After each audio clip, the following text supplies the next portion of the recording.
This week on the Jock and Nerd Podcast, our buddy John Bellotti Jr. returns as we list our top 10 favorite martial arts movies. Plus, we discuss the newest Avengers Doomsday teaser featuring the Wakandans and the Fantastic Four. Tom Cruise shoots a scene for Sean Levy's new Star Wars movie. Kathleen Kennedy's successors have been named. Another MCU actor joins the Batman sequel. The big winners at this year's Golden Globes and more. All in this edition of the Jock and Nerd Weekly for Monday, January 12th, 2026. This is Frank Grillo. You know me, but who are you? Are you the discerning, sophisticated type of person who enjoys all the latest comic book and superhero TV and movie news? Pop culture references, witty banter? Me neither. I'm just here for the dick jokes. Check.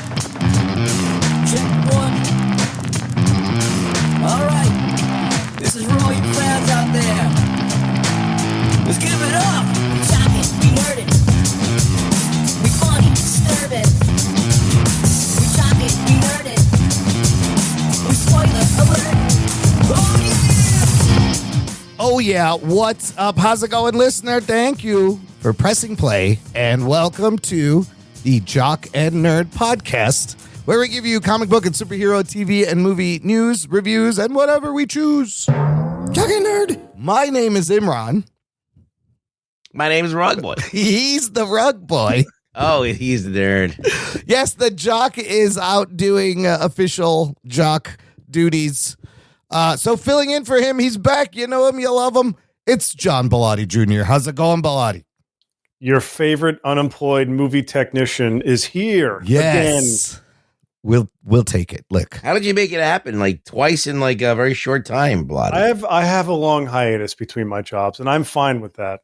I just wish the hiatus was in June and July rather than in the dead of winter. But you do have employment coming up. I'm getting concerned.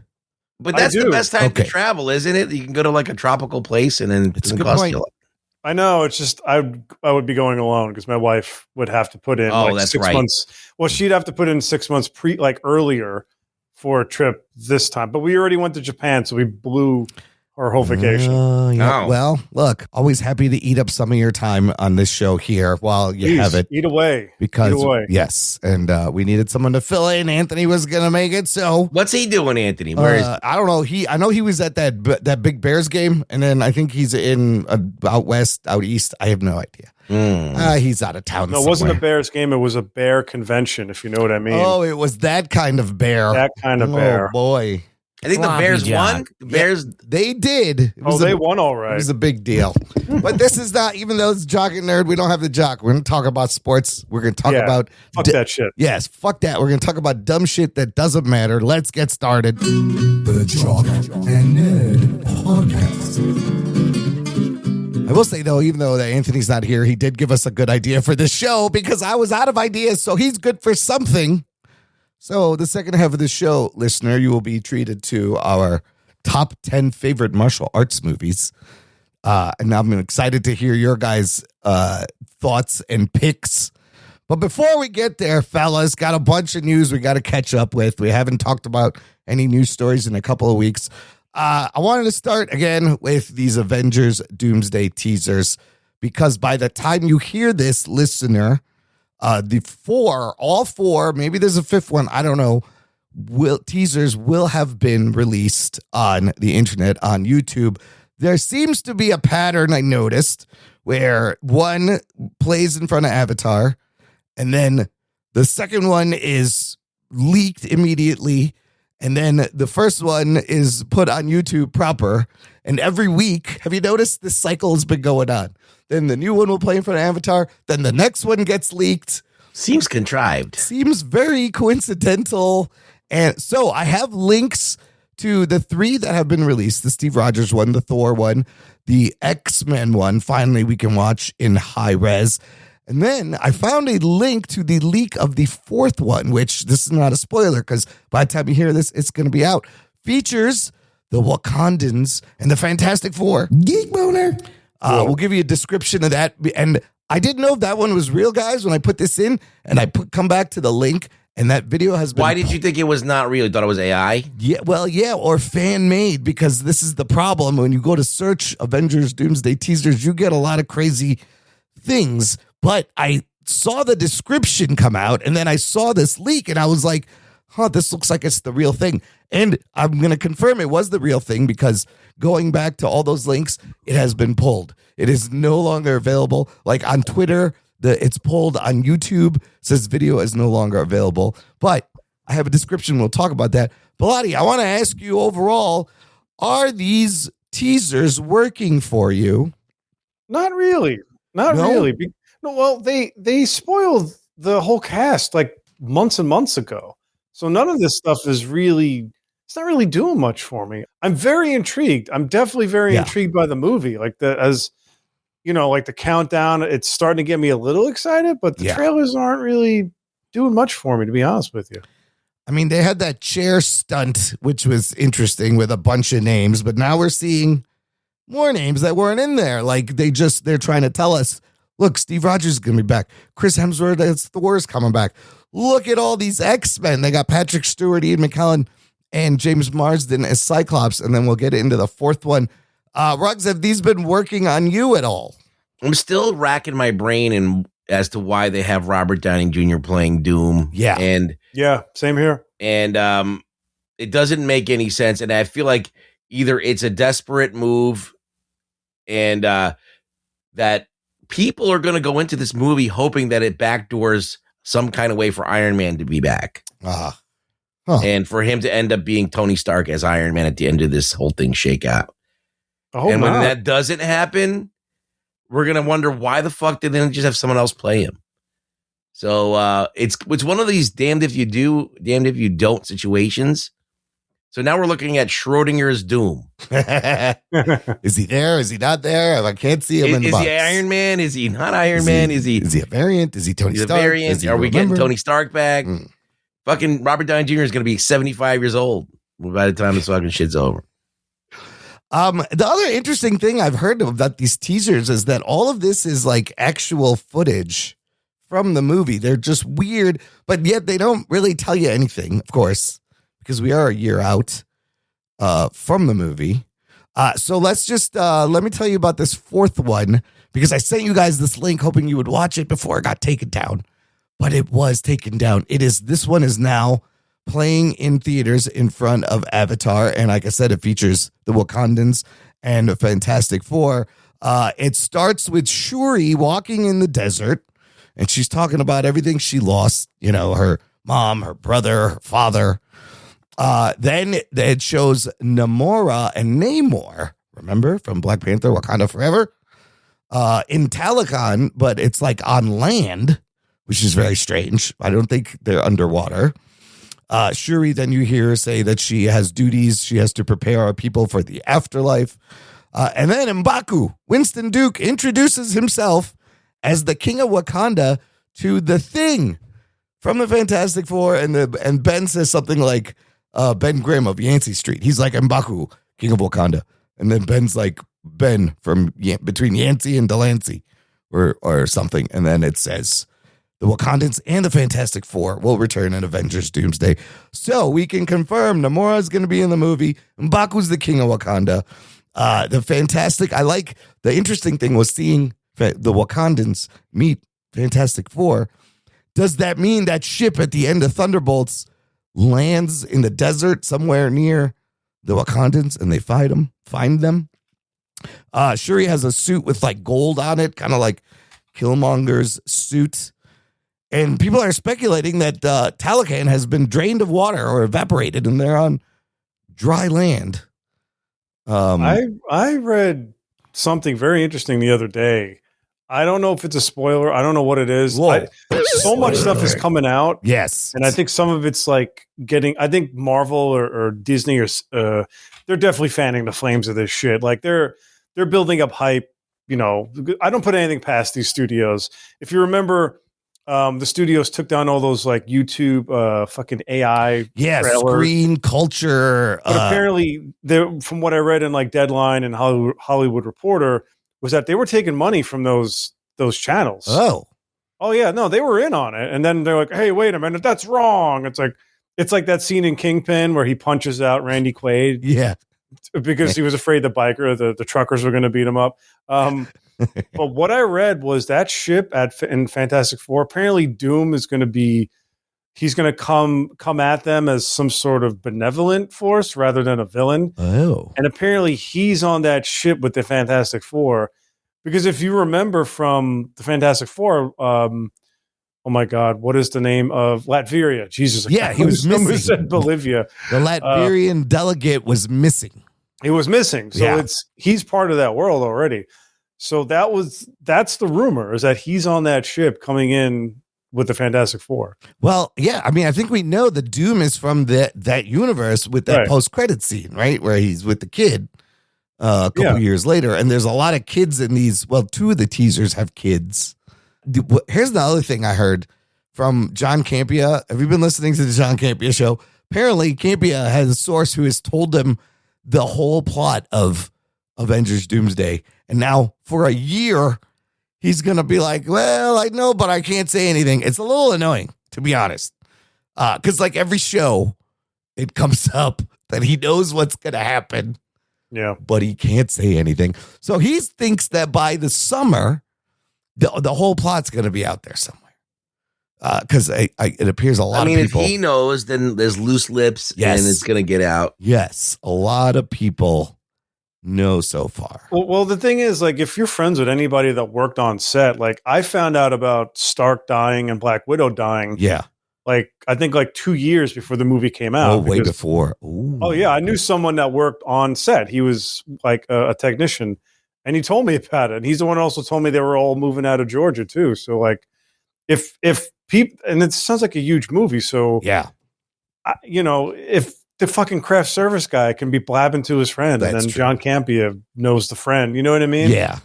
I think they're doing reshoots now too. They are doing Doomsday. I saw something like some period 1940s street setting or something. But watching all of these, do you guys have a favorite one? To me, the most impressive thing is just that shot of Cyclops on his knees in the Jim Lee suit, full vision eye blast with like giant sentinel legs in the background. Yeah, that's the only cool one, only because of Cyclops wearing that costume. That actually got me Geek boner. excited. These are starting to I'm starting to warm up to these. I also was kind of underwhelmed. I was like, I don't know what you're doing. Nothing here. has given me any kind of boner at all. Yeah. Geek boner and no kind of regular boner. Regular boner. Yeah. So, the Wakandan FF one is just cool to see those people together. The Thor one is fine. I think the Steve Rogers one, I think, is my least favorite. And I don't know if there's going to be another one, but I saw a couple of things on Twitter in terms of their release schedule coming up for the next few weeks, because like I said, these things have been on a certain pattern. So we're going to get the Wakanda teaser tomorrow, Tuesday. So by the time this show posts, it should be out. Then the rumor is the following week, we are getting a Daredevil Born Again Season 2 trailer. Okay. The week after that, hopefully this is true, because this is what I've been waiting for. The fucking Spider-Man Brand New Day trailer. Oh, shit. Because I'm like, this movie comes out in July, way before Doomsday. Where's my fucking trailer? I know there's a trailer done. It's kind of strange. And the fact that they move release dates, like this movie is now before, it was going to be in between. How are they going to leave things off? Because I don't think Tom Holland or Ruffalo are in Doomsday at all. So, and then after that, Wonder Man comes out, all 8 episodes. And then after that, we will have the first trailer for Avengers Doomsday during the Super Bowl. So you think that Andrew Garfield's in Doomsday? Or Tobey Maguire? I mean, I think Hugh Jackman's in all of them too. See, I feel like a lot of those guys are going to show up in Secret Wars and maybe not Doomsday, because there's already like 40 people in fucking Doomsday. Yeah. Until then, I think that will really get the hype going. So I don't know. This is working on a lot of people. It's still a very strange promotional. Wasn't this supposed to be Secret Wars 1 when they changed it to Doomsday? No, Kang Dynasty, wasn't it? Kang Dynasty, and then it was going to be like Secret Wars, right? Secret Wars, yeah. There's another rumor that fucking Doomsday is going to be 3 hours and 45 minutes. I don't think that's true because you just make it 2 fucking movies. What are you doing? I just wish there was better lead up for this. Remember that excitement we all had for Endgame? Yes. And like Infinity War and Endgame? That is still the biggest issue is that there is no build up. There's no build up. No. They were building towards Kang, and well, that went sideways pretty quick. But Yeah. I was just hoping for more. It's something else. I mean, they could have had Doom and something else, like teased them like they did Thanos, but. I mean, now they have to make Doom as even a bigger threat and a more compelling threat than Thanos. Yeah. This movie clearly is going to make like $1 billion, but is it gonna feel the same way? Is it going to hit the same as the kids say? Because those 2 movies summed up like what 10, 15 years of movies, 20 movies brilliantly. But now it's kind of a mess, and they need to get the ball rolling. But with Spider-Man. Both of those movies should clear $1 billion easily. The Spider-Man movie and the Avengers movie. Yeah. You would think. I think it's funny because a lot of one of the trades I was reading, it might have been Deadline. They were trying to predict 2026 in Hollywood and they have Doomsday like locked in to make $1 billion. Like everyone's predicting that to make $1 billion. Yeah. I think the audience is there. I do feel like the movies have gotten better since they switched things up at Marvel. It's definitely obvious, like that. Thunderbolts was good and Fantastic Four was good.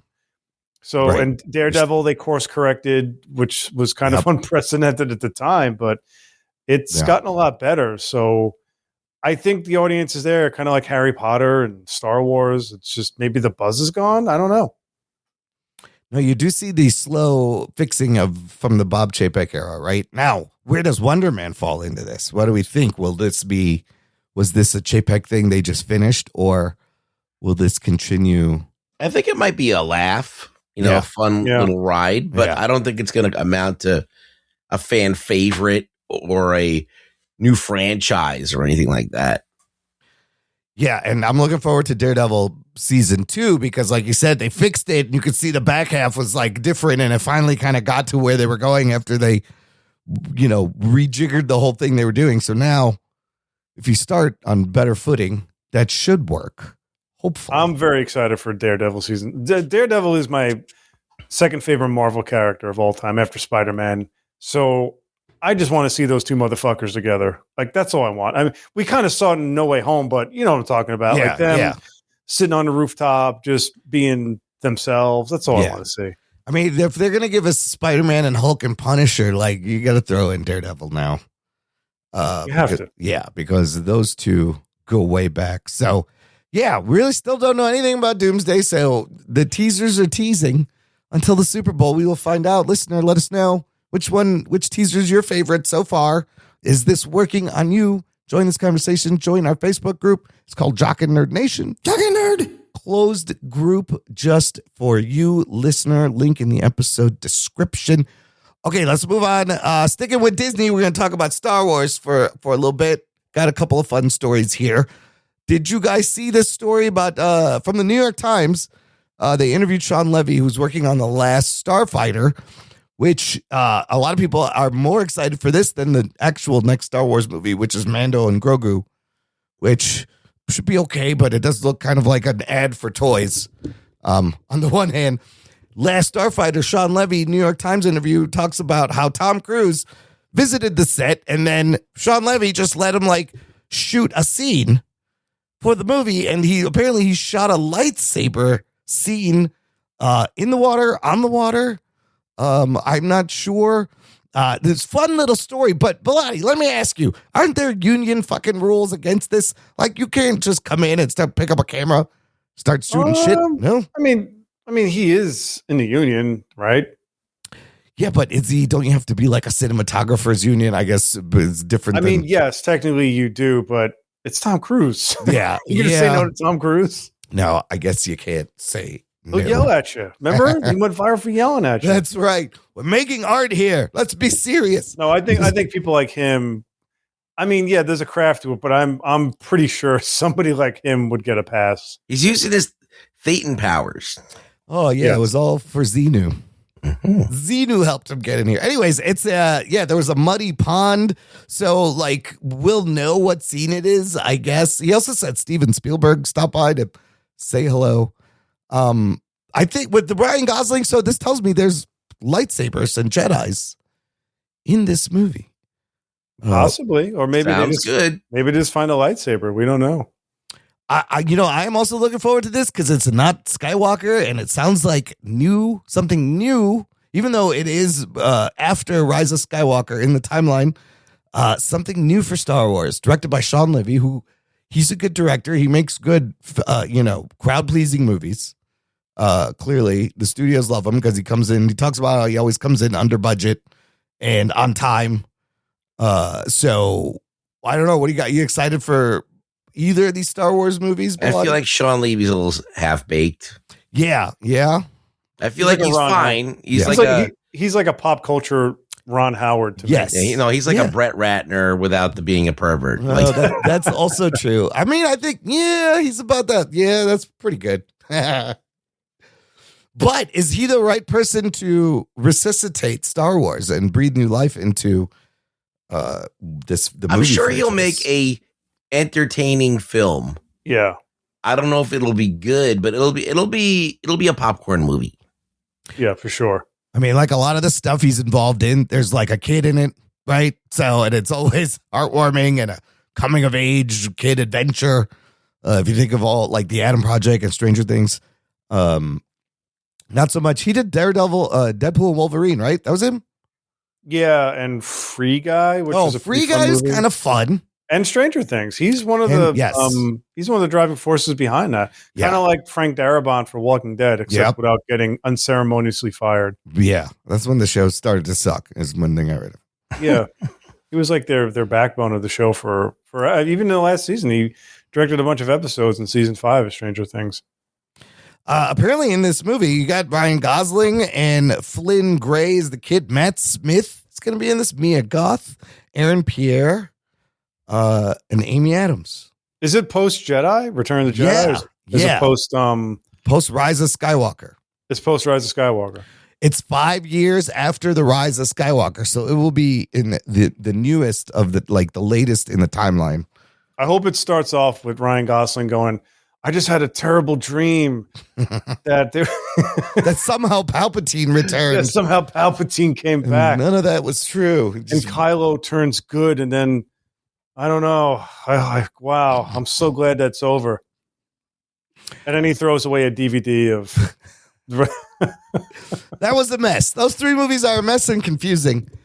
But there may be hope, fellas, as this next story finally, rumor, I don't know if it's rumor or confirmed, but all the sources are saying Kathleen Kennedy, after 13 years, is Lucasfilm's president, is about to step down this year, possibly in the next few months.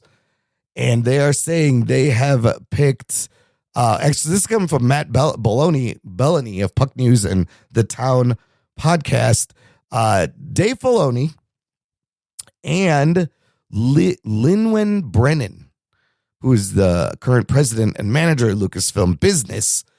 Those two are said to be succeeding Kathleen Kennedy as head of Lucasfilm. I don't buy it, but it's possible. No, I think it's going to happen. Filoni's been he's been like the chosen one forever. And if there's one guy to take it over, it's him. Plus, he loves Mechagodzilla, so I like him. No, he is. No, he's a huge 74 Mechagodzilla fan. Like, he flew the creator of Mechagodzilla to Lucasfilm from Japan to hang out with them and watch -1. Oh, wow. Yeah. No, he loves Mechagodzilla.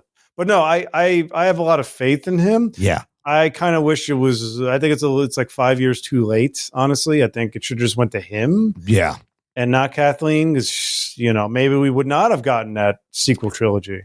I mean, yeah, she made good moves and bad moves. I thought they would wait till like Mando and Grogu and see how that plays out before. The thing is, she has legendary producer credits before taking this job, right? She's worked on like produced tons of the greatest movies. Right. But she never had absolute power. No. Right. She was always part of the team. Yeah, Right. she's not writing. She's not creating this stuff. I know what Right. producers do. They just Right. keep the train moving. Right. When you give this person absolute power and say you're in charge, Of and then all- she decides the direction of the company and what they're going to do and what their edicts are, unfortunately, some of those things are way off base.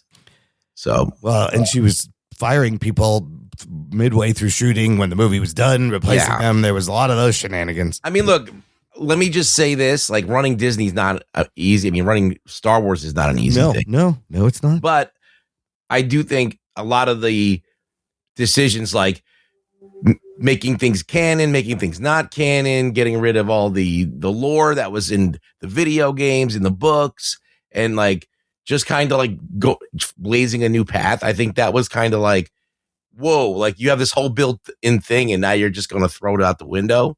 It's crazy. I mean, So I think all that stuff was ill-informed and ill-advised.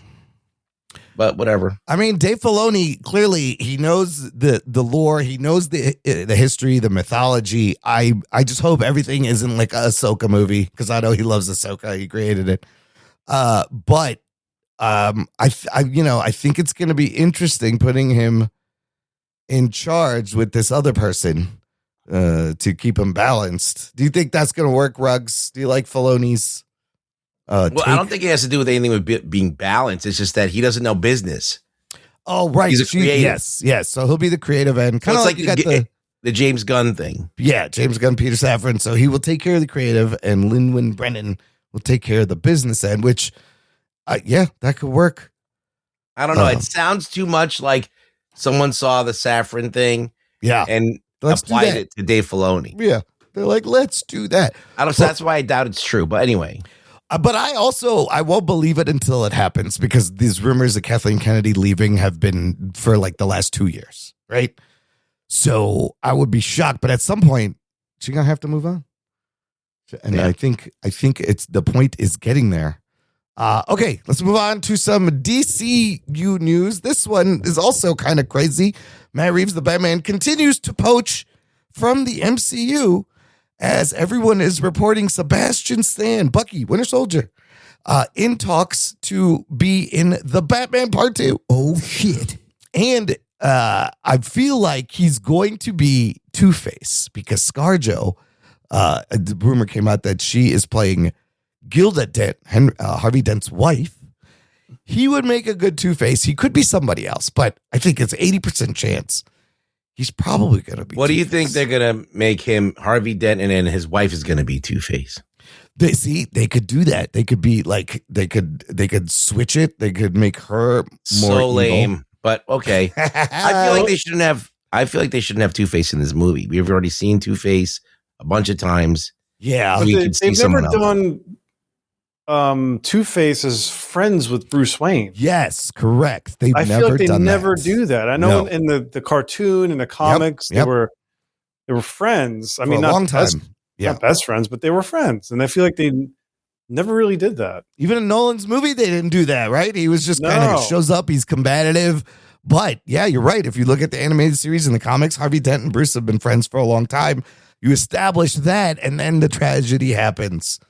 Well, now the thing is, like, they milked the Dark Knight for so long, and even year one for these movies. Yeah. Now they're turning their sights on The Long Halloween, Yeah. Dark Victory, and Dark Victory. I think that's the one. I read both of them, but Gilda plays a pretty big role in one of them. Yes, and that's what I heard. She's very crazy, Yeah. and I'm like, okay. So I guess that's what they're going with. I mean, I'm fine with. I think they did confirm that Stan is going to be playing Harvey Dent. Yeah. I'm fine with that. He's a little bit older, so maybe they're not going to go the friend route. Because maybe he's just, I don't know. I don't know how he's a little bit older than Pattinson. I know that.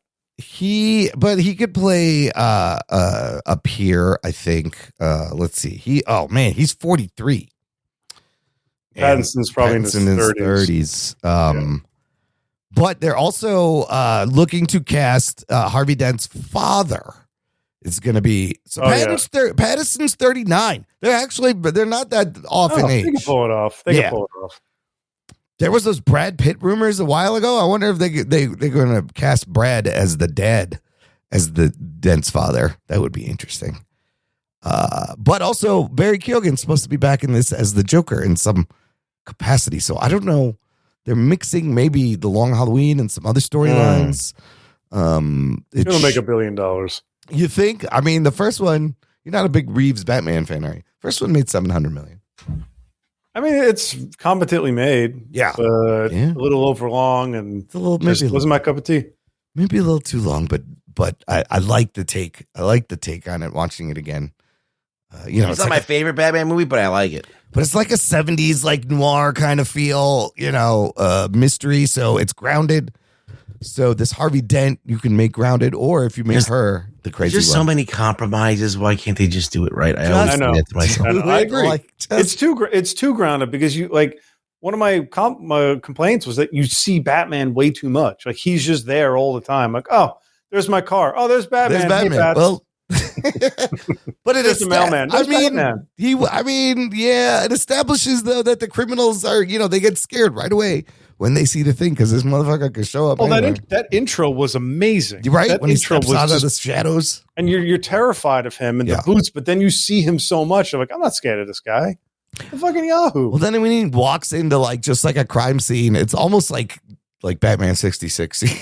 That's what I mean. He's like, hey, Bats, how you doing? It's like all these cops, and then there's this guy in fucking a leather bat outfit. Yeah, he's like, hey, Joe, how you doing? How's the you kids? doing? Good? Hey, all right, well, how's let me the get my coffee batarang today? here. Who brought these donuts? This is great. Yeah, Mary brought them? Fantastic. Let me see. Where's the body here? Oh, yeah, definitely. Yeah, Definitely all right, the I gotta Joker. go. I gotta go. My wife needs me. I'll see you. Bye, Bats. Batmobile needs an oil change. I gotta go, guys. You Yeah, I handle gotta it go. from here. I gotta do my taxes. I I'll gotta be do back. my taxes. Bat taxes won't do themselves, Yeah.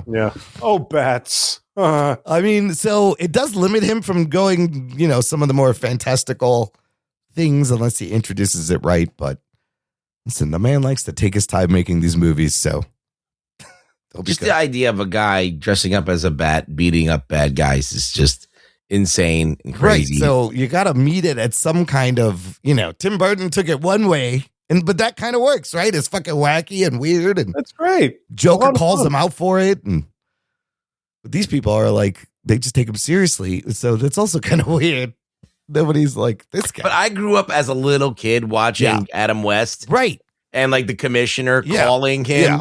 And then Alfred answering the phone, and then getting Batman. Yes. Hello, Batman's And then- phone. Yes, sir. One And moment. the commissioner's never like, why does Batman have a butler? They never Remember ask when that they would do the question. things where like he would talk to himself as Adam as Bruce and like the two phones, and they'd hold it up together. And Yeah. you'd have to pretend to be Bruce Wayne and Batman. It's fucking silly.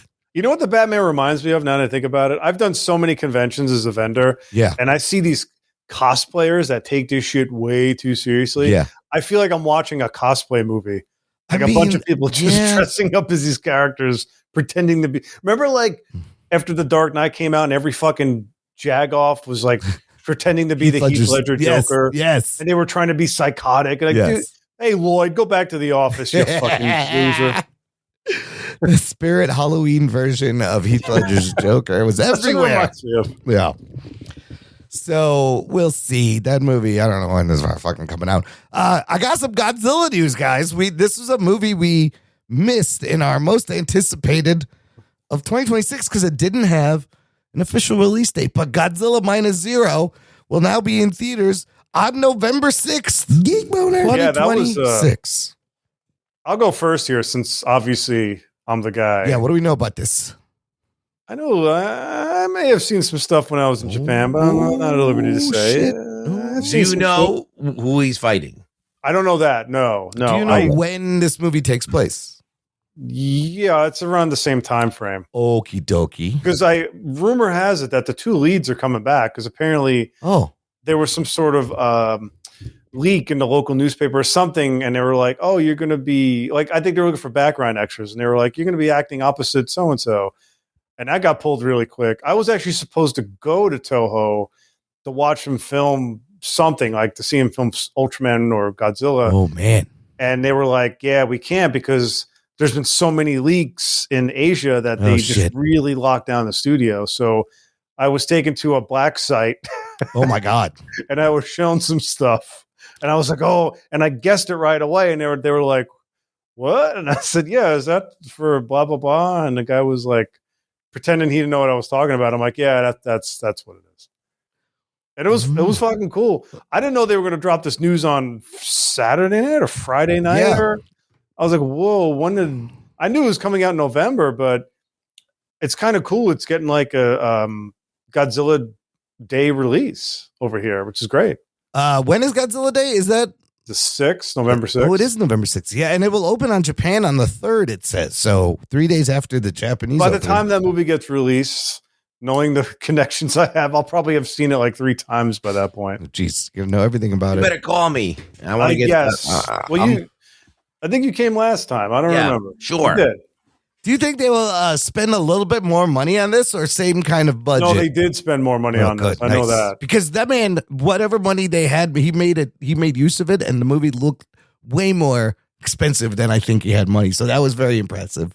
Well, even when they were saying it had a $15 million budget, he went on record saying, I wish it was $15 million. So what do you think the budget was for the first one? It was probably between 10 and 12. 10 to 12. Okay. I had to really guess. They made $115 million worldwide. Wow. At 12 million. That's like fucking Blair Witch kind of They got to give them at least double the budget. At least double. Yeah. I think they did. And like the fact that he did like a lot of the visual effects himself is kind of wild also. So maybe he can hire some people to help him out now. Well, so here's 2 things that I don't know, man. I don't know if this is true, but I know for a fact he's shooting in New Zealand. Oh.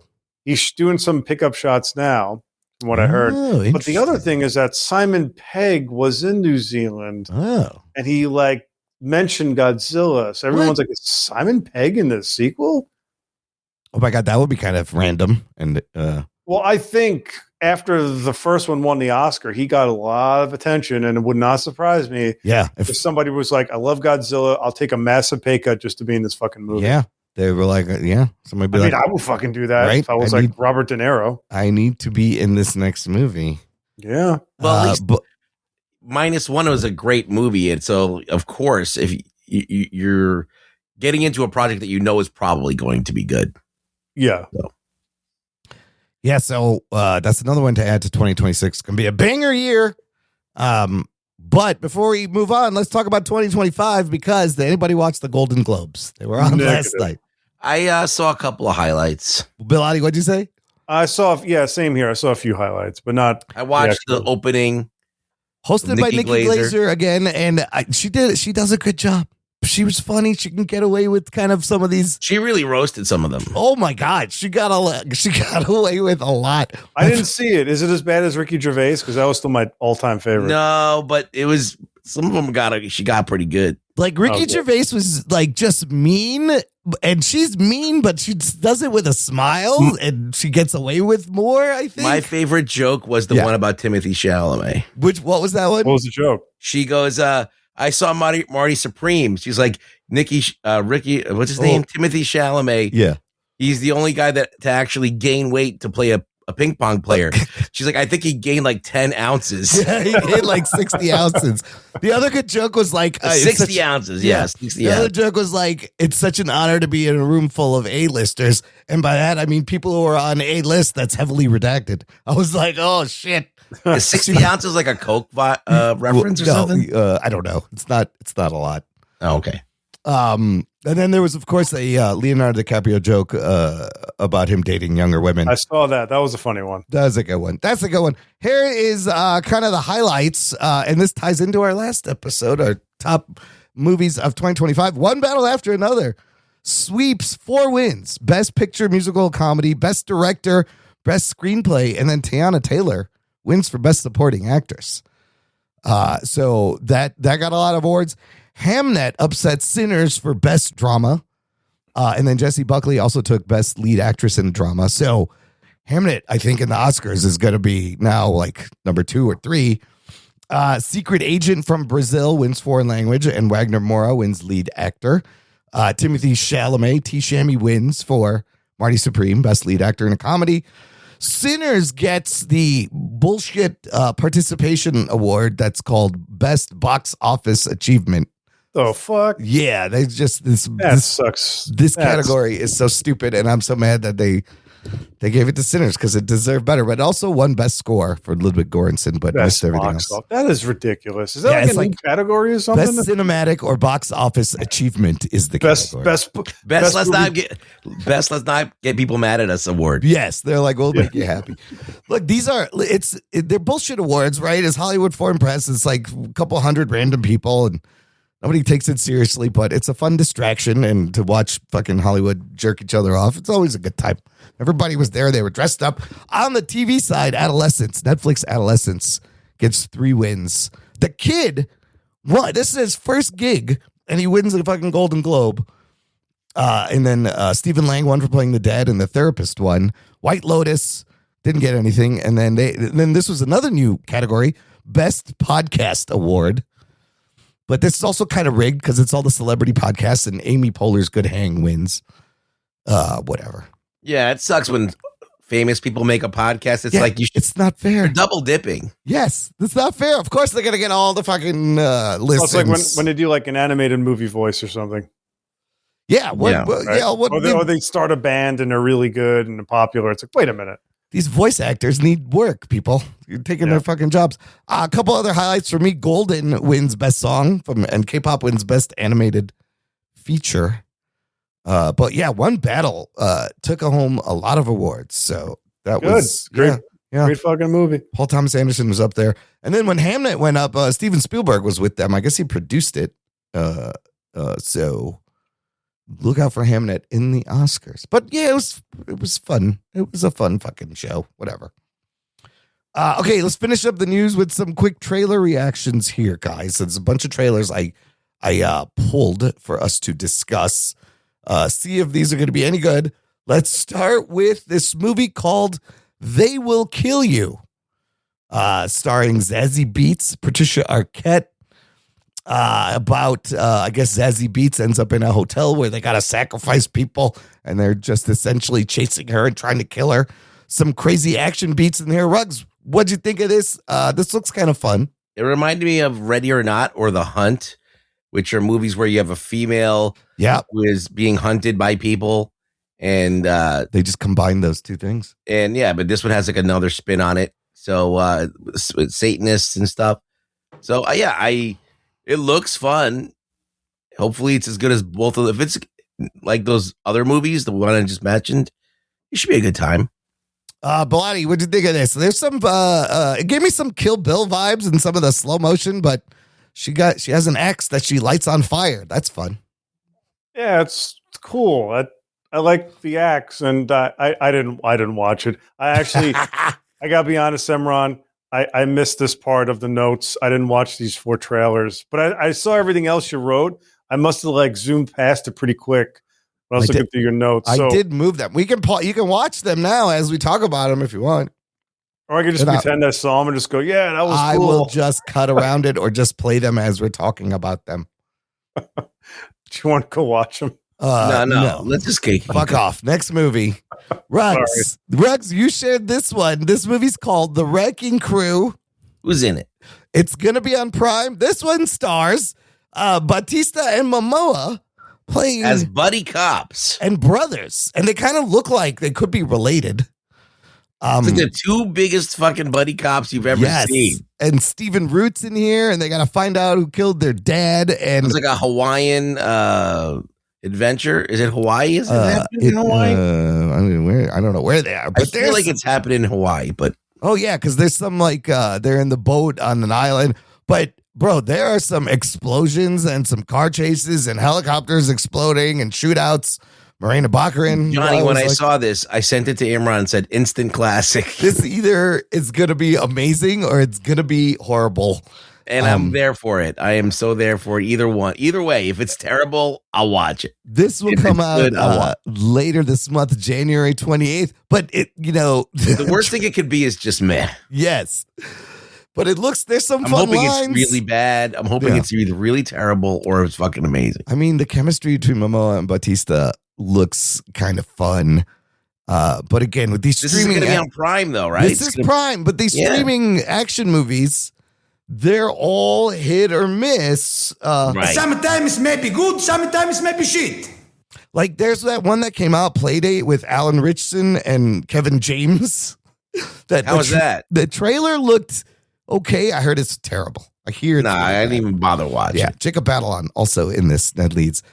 This one kind of piqued my curiosity. All right, next trailer, Ruggs. You like Robin Hood? You a Robin Hood fan? Sure. You seen A24 doing The Death of Robin Hood, starring Like Hugh Jackman. Hugh Jackman and Bill Skarsgård. Jodie Comer's in this as what do you make it? He's an older Robin Hood, and So this is Oliver Queen from The Dark Knight Returns. it does look like it, and he's like a badass. And yeah, he's a badass. And I don't know, it looks cool. It's very dark. It looks like a Robert Eggers movie.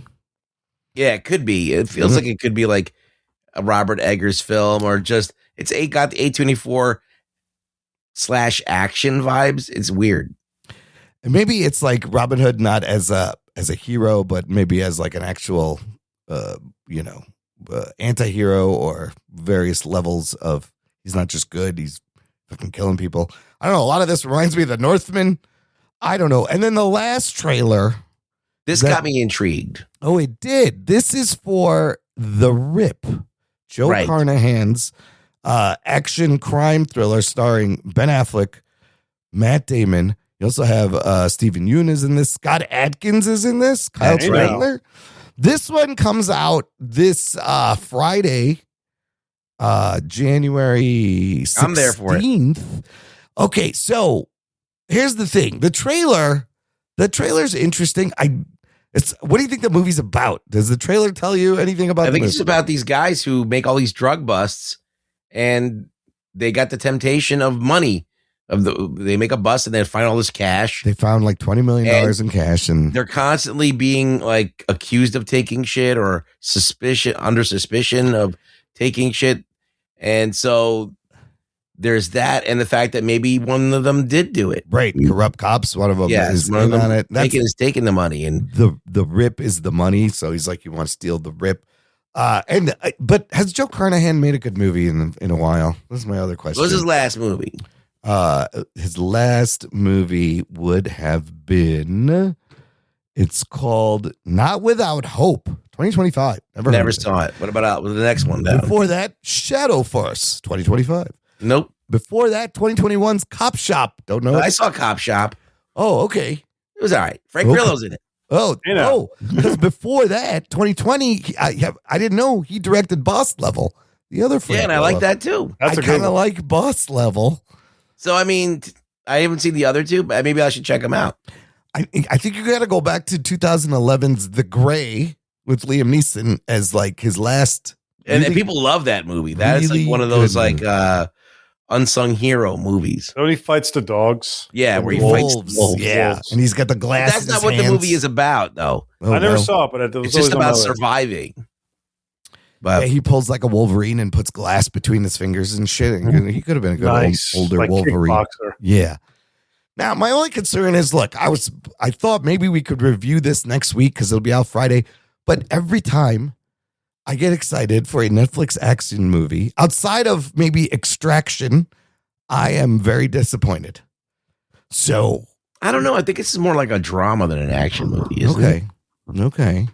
It's listed as a drama, suspense, action, drug crime movie. I do want to watch it, but I don't know if it's going to be worth reviewing because last year we were talking about our best martial arts movies. Gareth Evans of The Braid did that movie Havoc with Tom Hardy. It was not great. Yeah, it was terrible. And I was very excited. I was like, holy shit, Gareth Evans, Tom Hardy doing a fucking action movie. But do you think that Ben Affleck and Matt Damon would be in a purposely shitty movie? Ooh, I don't know. It's a good question. Ben That's a good- Affleck certainly would.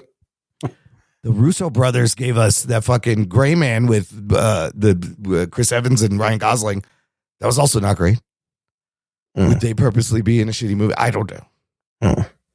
These two guys, they do have great chemistry together. So January 16th this week, we will find out. It's a 50-50 shot. Yeah. I hope it's good, but I'm not holding my breath because it probably won't be. Anyways, that's it for the news section, fellas. Let's take a quick break here. I'm going to play some promos. We're going to come back, talk about our top 10 favorite martial arts movies right after this. After these messages, we'll be right back. Hey there, everyone. Brian here, host of TV Trivia Pod. It's a trivia-style podcast focusing on TV and movies. Listen in for questions like, what's the name of Michael Scott's screenplay? What do you say to view the Marauders map? And what's everyone eating in the post-credit scene of Avengers? Play along to TV Trivia Pod anywhere you get podcasts. And stay tuned for more trivia. Attention podcast listeners and YouTube watchers. I'm Logan, the host of Mostly Superheroes, a weekly pursuit for the world's best stories with an emphasis on live-action superhero stuff. Every week, join me, PC Mike, The Giggler, Scotty Scoop, and Carrie as we talk MCU, DCU, books, TV, movies, and more. MostlySuperheroes.com is where you want to be. Watch us on YouTube, listen where you get your podcast, and we'll see you Sunday on Patreon. Enjoy the rest of the show. Jock and Nerd. Listener, if you like this show, this is a great time to support the show, give back, and to join our fantastic Patreon fan club. Just visit jockandnerd.com/Patreon. Jock and Nerd. And you can give back on a monthly or annual basis. And for as little as $3 a month, listener, you get stuff like access to a bonus podcast feed, an exclusive feed where the shows come out early, tons of bonus content, instant reactions to movies we review, bonus movie reviews, lots of fun stuff to listen to there. You can join us for our monthly Discord hangouts. The next one's coming up. It's January 22nd, Thursday. It's next week. Put it in your calendar. Ooh, next week, guys. We didn't do one on December, so it's been 2 months since I've talked to y'all. So I can't wait to hang out again with our Patreon members. Catch up, everyone. Yeah, there's lots to discuss on the Discord this month and other fun stuff. You can find all the info on our website or just visit jockandnerd.com/Patreon. Link in the episode description. Okay, fellas, this week, like I said earlier, Anthony's good for something sometimes and gave us a fun idea because I couldn't think of anything. I was very busy. But we will be giving you our top 10 favorite martial arts movies. But we have to set some rules, some parameters. My question essentially to both of you guys is, what constitutes a martial arts film to you, Bilotti? That's a very good question. Because I was thinking about this before we did the list, right? Because there's some movies that I have on my list that involve swords. Yes. I think it's just a discipline of combative arts. I don't think it's just, kung fu. I don't think it's just karate. I don't think it's just sword play. I think it's any sort of fighting art system, right? Does that make sense? Well, I have to interject here because, Yes. like, for example, a Hong Kong action film with gunplay is not a martial arts film. No, it's Right, not. like They might have a few scenes where someone's doing some fighting, like John Or Woo the- movies. Yes. there might be some fighting about, but like it's not what the movie's built on.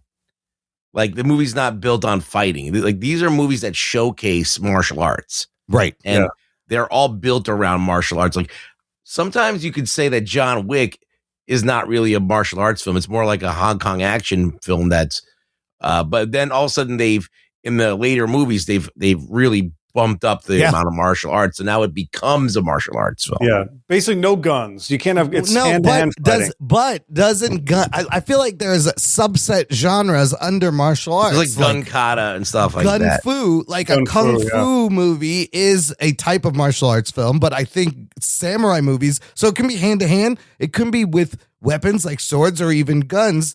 You have your wuxia style movies, your karate movies, kung fu movies. Some of them are action comedy that feature martial arts. So there's subgenres of the martial arts. Can we agree on that?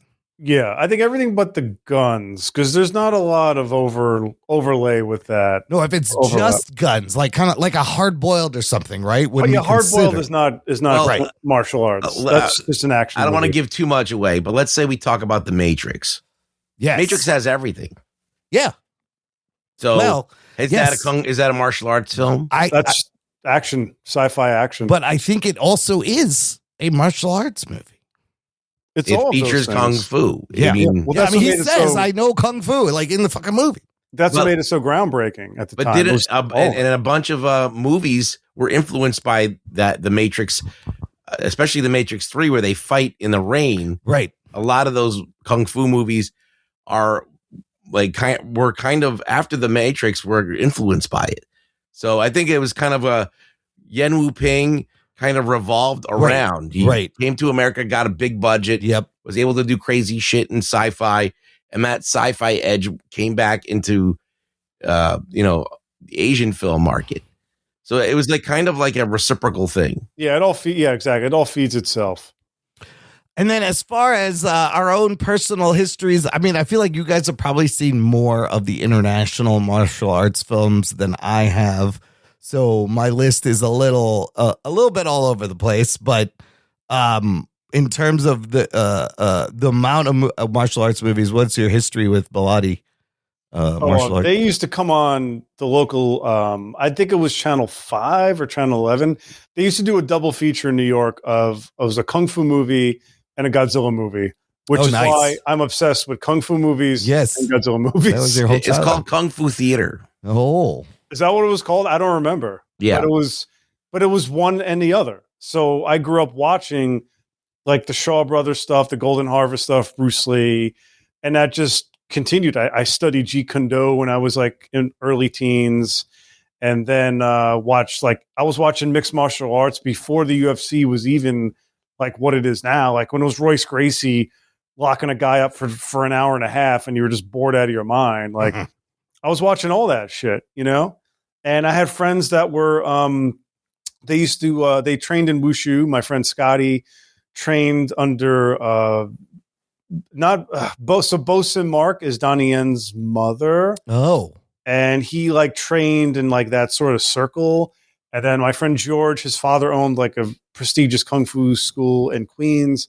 So I used to hang out with all these kung fu guys. And then Phil Silvera was one of those guys, and he went on to choreograph fucking Deadpool and Daredevil. Oh, wow. So like I used to hang out with all these guys. Wow. And yeah, I can never do this stuff. I was just like, I'm the artist over here and I play the drums.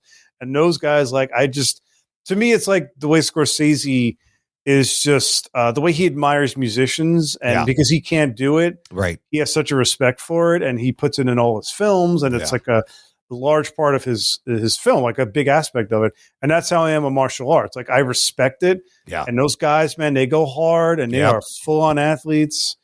And I bleed for it, man. I do just as much as the kaiju stuff. I bleed just as hard for martial arts. I mean, it's it's a bunch of movies where there's no stunt doubles. It's the actual dudes doing the fighting, right? And growing up watching certain movies, like you want to learn karate or kung fu, or I remember it made me want to take taekwondo and just be like a karate superhero.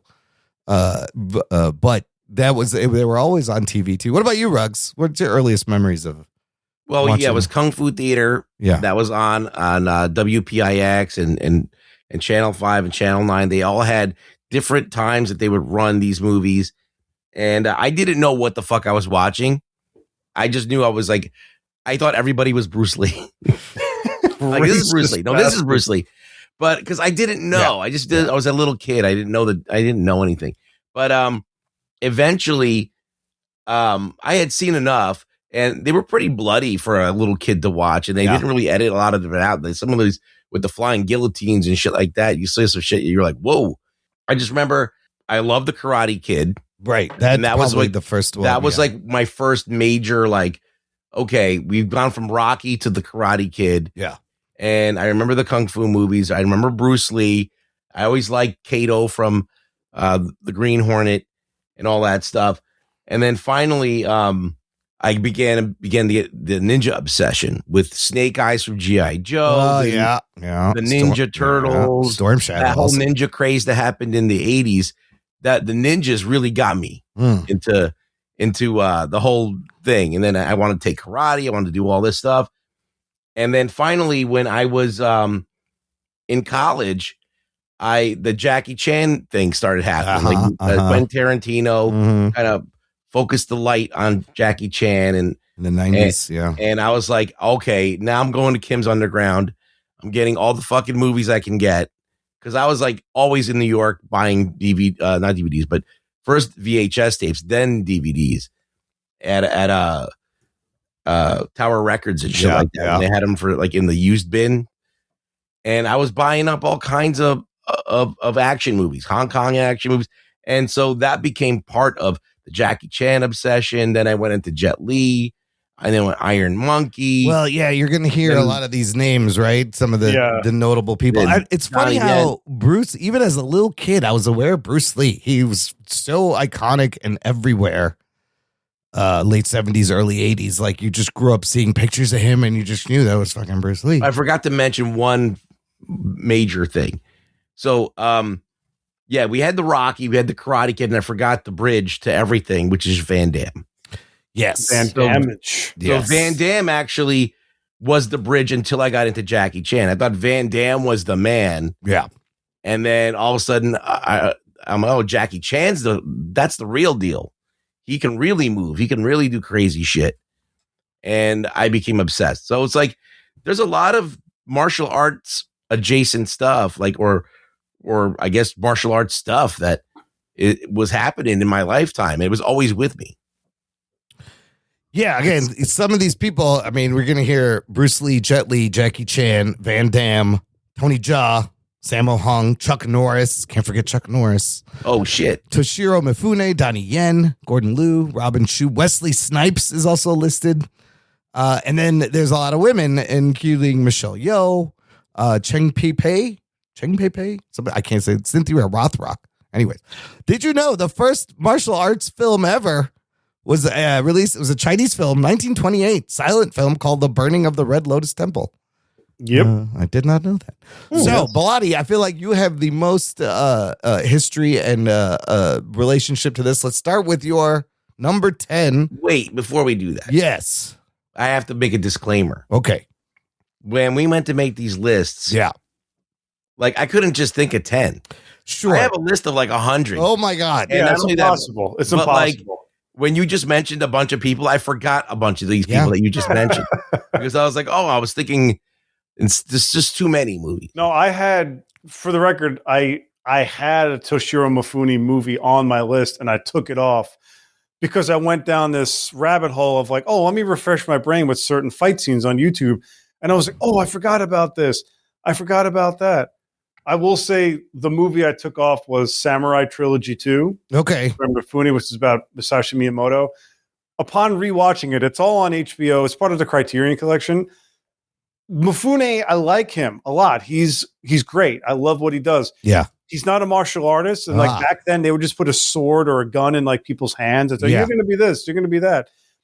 He's very good in the movie. He can move. But the way that movie is shot is fucking beautiful.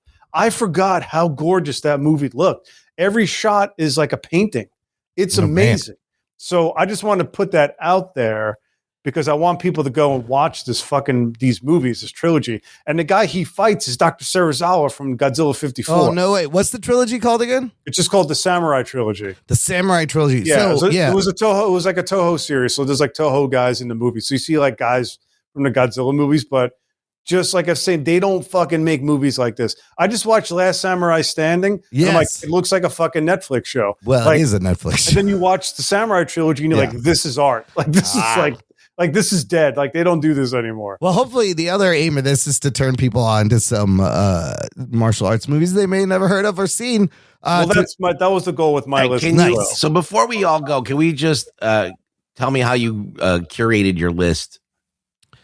So you just went from whatever you remember, Imran? Yeah, so my list is out of stuff I have seen that I remembered. And actually, when we did that last action tournament, like that really helped. I watched a lot more of these movies.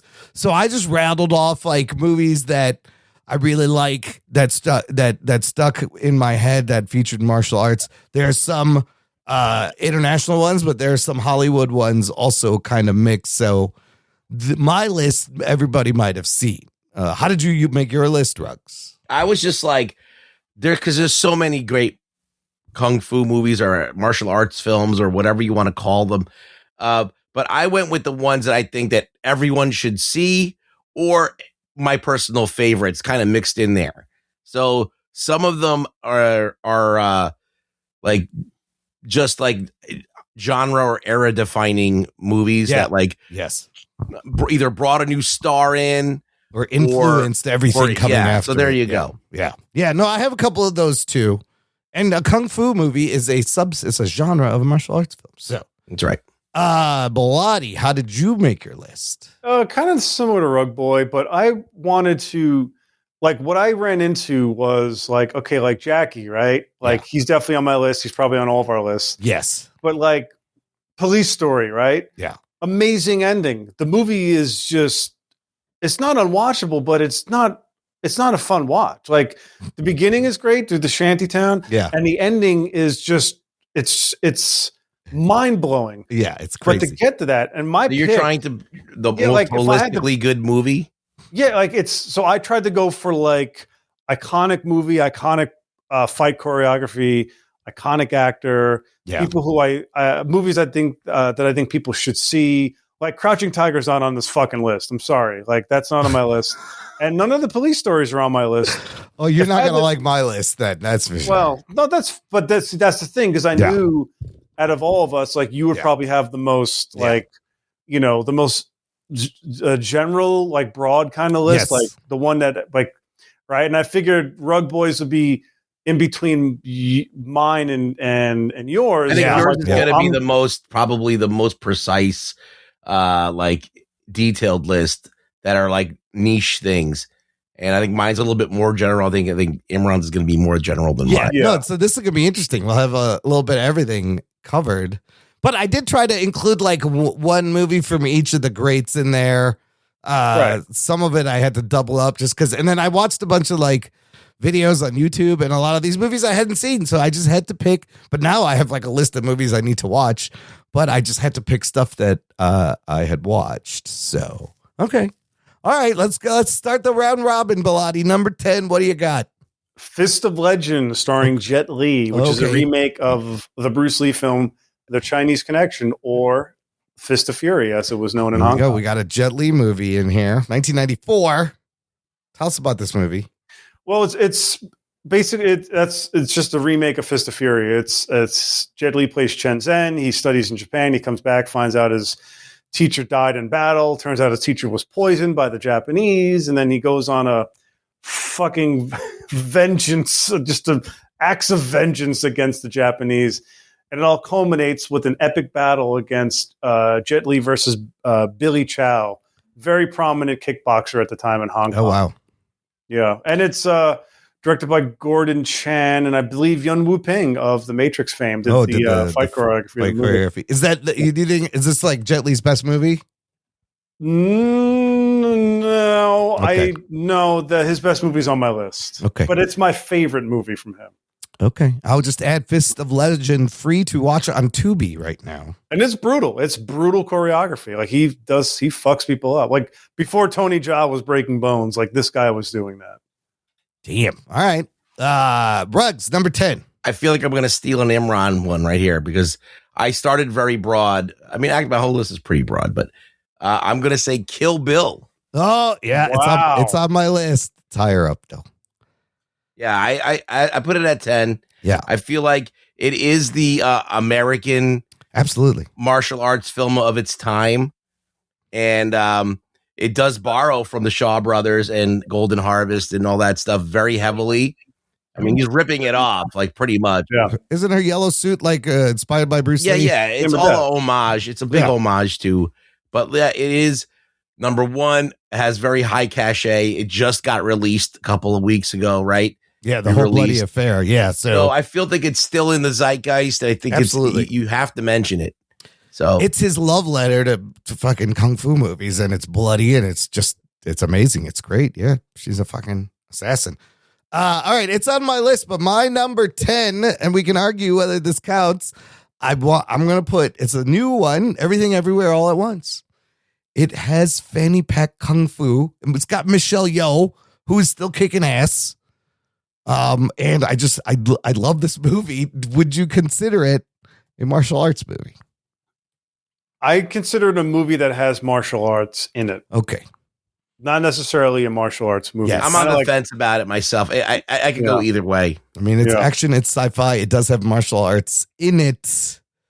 But I felt it was featured enough to count anyways, just because I haven't seen a lot more. All right. Number 9, Bilotti. Number 9, I have The Raid. Oh, you got it at number 9. Okay. I do. Well, like Rugg said, this is not an easy list to make. It's on my list. I have to put it at 9 because it's brutal. It's fantastic. I mean, it's just fantastic on every level.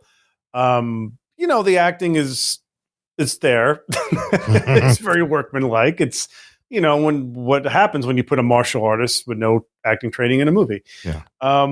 But the choreography, man, is just like, you could say there's no John Wick without The Raid, but then absolutely. You could say you don't get The Raid without Jackie Chan. You don't get The Raid without Tony Jaa. Iko Uwais, though, deserves credit. He does. And I'm going to be fully transparent. I don't have any Tony Jaa movie on this list. Get the fuck out of here. I don't because Tom Yum-Goon is in my honorable mention. Like Is that which one's that? Is that on the box? They called it The Protector. That's The Protector. Elephant. Yeah, that's actually in my honorable mention too, but I do have the reason why I didn't is because Tony Jaa's range as a fighter is just Muay Thai. Yeah. And I get that in The Raid they're doing Silat, Penjak Silat. Right. But there's so many other things going on in those movies. There's this gunplay, there's the fighting, there's weapon fighting. I mean, there's so much. God, it's just like the machete gang, the drug den fight, the overlong end battle with Mad Dog. I mean, the end battles are great, and it's just fucking brutal, man. Just absolutely. But see, I think like Muay Thai, that's a martial arts. A Muay Thai fighting movie counts just like this as a absolutely. Yeah. That's it. Like I said, it's just when I watch Ung Bak. Yeah, I see the choreography. Like when that famous chase scene where he's running through like the alleyway, you see how it's like the guys are literally setting up, like when he runs on their shoulders when he's doing parkour. Really, yeah, he's doing parkour. But it just and then like the way he shot it is very amateurish, where it's like they show the same thing from two different angles. I know. I kind of love that though, because you're like, holy shit, look at this motherfucker. No, it's amazing. Yeah. But it's just that the editing wasn't there. Like Jackie Chan did the same thing at the end of Police Story, where he does the jump on the pole. Yeah, he just shows the scene from 3 different angles as opposed to cutting it all in one scene. So that's why. And Gareth Evans is such a phenomenal filmmaker. Yeah, with this stuff, and it's almost like a flawlessly directed action movie. Whereas Ung Bak and Tom Yum-Goon show a lot of their flaws, or especially on rewatch, it's you see it a lot clearer. As opposed, like when you're first watching it, it's amazing. Like back in 06 or 08, whenever those movies came out, but you see all the clunkiness and the amateur quality. So that's why The Raid is number 9 on my list. Ruggs, you got The Raid on your list? I have yes, I have The Raid, but it's out of my top 10. Okay, what do you got at number 9 then? I have 36 Chambers. Oh, so what's this about? Gordon Liu, right? Yeah, this is a movie about a guy who has to learn kung fu, and so he goes to the temple, and the guys give him a hard time, and they make him do all these fucking things, like carry fucking water with like knives sticking out of his thing, and he's got to do all this stuff and he has to pass all the trials, and finally he takes the kung fu and he gives it to the people. Is this the 36th Chamber of Shaolin? Yeah, that's the full name. Okay, yeah. Then he goes back to the 36th Chamber. They go back to that for a while.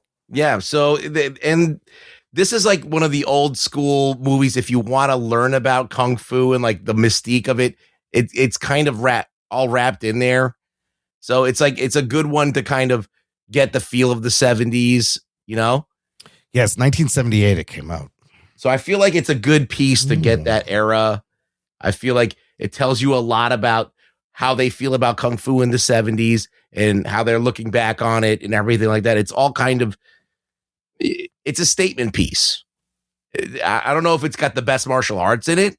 Yeah. I mean, it's good, but it's got that kind of like It's that old style. It is the old style. Yeah, I have a hard time personally with the Shaw Brothers stuff. That's the Shaw Brothers. Okay, yeah. There's believe me, there's like good Shaw Brothers stuff, like One Armed Swordsman and Executions from Shaolin. But that slow choreography is like, I like it, but I don't love it. It's not until the Golden Harvest stuff where they start speeding it up, where I'm like, I fucking love the speed is like it's a lot slower. I can't do the slow stuff. But like I said, there's movies I definitely like. Do you like Heroes of the East? I never saw that one. Never saw that one. He has to fight his wife. It's the best one. The movie starts with him fighting his wife. Amazing. And then the wife goes and tells her, like, her uncle to kick her husband's ass. It's great. You like it.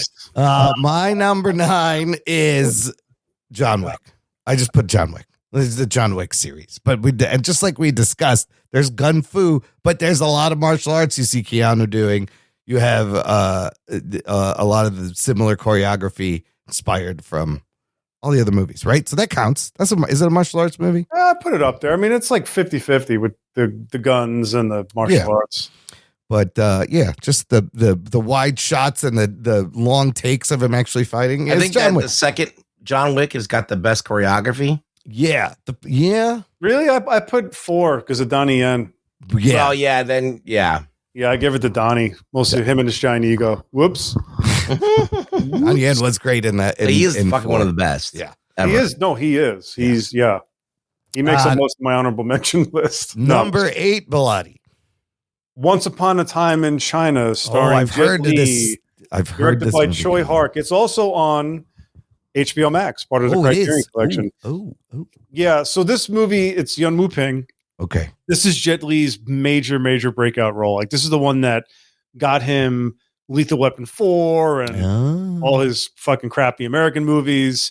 And it needs to be watched mostly because of the directing. It's just grand. It's sweeping. It's epic. It's every reason why I hate Crouching Tiger, Hidden Dragon, because this movie did it first and did it a lot better. It's Yun Woo Ping. It's firing on all cylinders. It's about the national identity of China back in the day. It's about the legendary hero Wang Fei Hung as portrayed by Jet Li. I believe Donnie Yen comes into this movie, I think, halfway through. Oh, wow. It just, and there's 4. I think, no, there's 5 of them. I think the 4th movie, he goes to America. It's crazy. But the first movie, man, it's just, it's so good. You just need to watch it. 1991. I definitely got to watch this if it's on Max. That sounds good. Yeah, and then he went out to Choi Hark went to do Iron Monkey, right? No, he actually directed Double Team with Van Damme and Dennis Rodman. Oh, okay, yeah, that's they right. Had a fall from grace. No, he was considered the Spielberg of Hong Kong action movies back in the 90s. Like, he's prolific, man. That guy, just look up what he did. Like, he directed Zoo Warriors from Magic Mountain, which inspired. Oh, I remember that movie. Yeah, it's crazy. That movie's insane. It's not on my list, but I remember that fucking movie. How do you say his name? What is his name? Choi Hark. It's Choi Hark. T. Yeah. I got 2 of his movies on my list. It's Hark Choi on IMDb. They got it the other way. I see. Oh. Well, you have 2 of his movies. It's your second Jet Li movie. Also, very interesting. Yeah. Ruggs, number 8. It's time. It's time we have to include one of the pillars of martial arts films. Yeah. Neither an American and neither an Asian. He's Van Damme, and he's in Bloodsport. And Bloodsport. Yes, Bloodsport is the movie. Kumite. Yeah, it is the dumbest movie probably on this list. Yeah, and I just love it when Jean-Claude Van Damme is blind and makes that face. And look, is this the one where he dances in the bar? Yeah, it's great. I'm glad we needed a kickboxer. That's kickboxer. That's kickboxer. You can never tell which movie he does it in. But like, it's got Bolo Young. Yeah, Bolo Young in both movies, right? Yeah. Well, he's in Bloodsport. Yeah, he's in Bloodsport. No, I'm glad you put a Van Damme movie. I almost had this on my list. It is in my. I had to do it. Yeah. I had to give Van Damme his due. Yes, because I don't know if Johnny was going to do it. But I definitely was not going to do it. I give him respect for bringing John Woo, Ringo Lam, and Choi Harkover, because those are like three of my top, like not top three favorite directors, but they're very high on my list for favorite directors. Yeah, he desperately wanted to be up in the ranks with like Jackie Chan. And, yeah. And I think he could have. I think if he my problem with Van Damme is he's amazing. Like his athleticism is amazing. Like that guy, he can still move.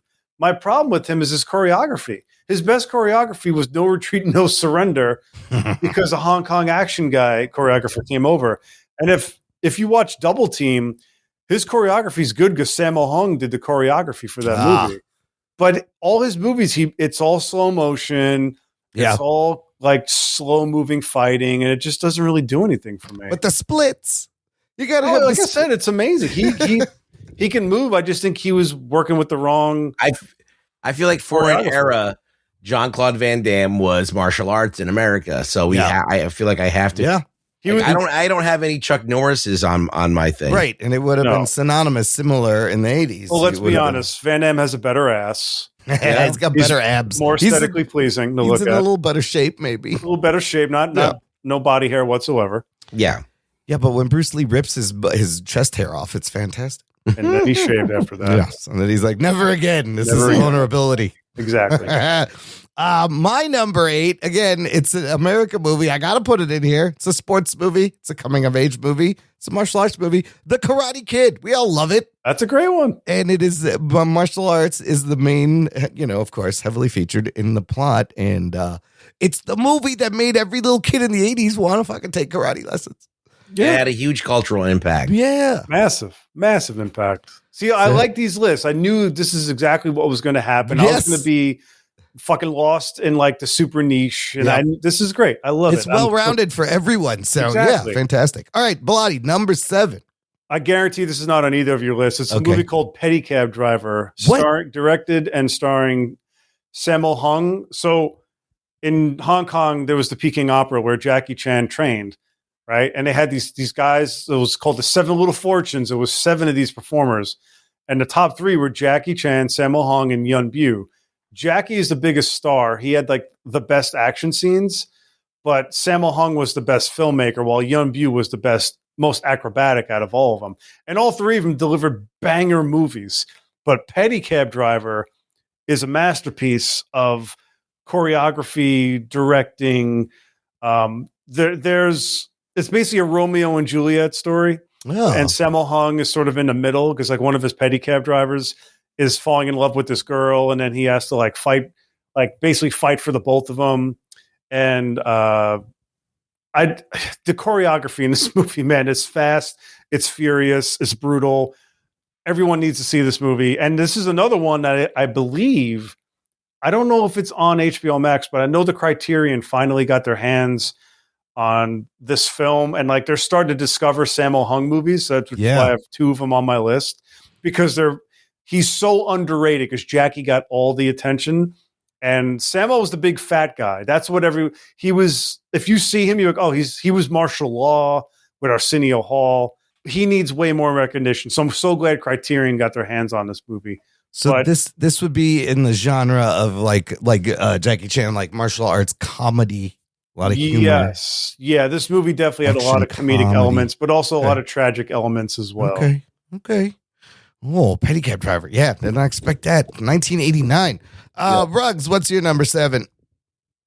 My number 7 is Enter the Dragon. Oh, you have that at 7, huh? Yeah. Interesting. Okay. Yeah, I like Enter the Dragon. It's a great movie. Okay. I don't know why it's number 7. I just I didn't think about it. Bruce Lee's the first Hollywood Bruce Lee movie. Yeah, it's a big Hollywood film. It has huge cultural impact. Yeah. It is super memorable. It shows Bruce Lee at firing on all cylinders. And it does the whole thing. You get to see the whole shebang unfold. It's great. All right. More about that later. It is on my list, but for now, my number 7, we have mentioned this movie. I put The Matrix. All right. That's a good one. I mean, what else can you say about that? I had to. It was close to my in my list. It was probably where I have it, 15th.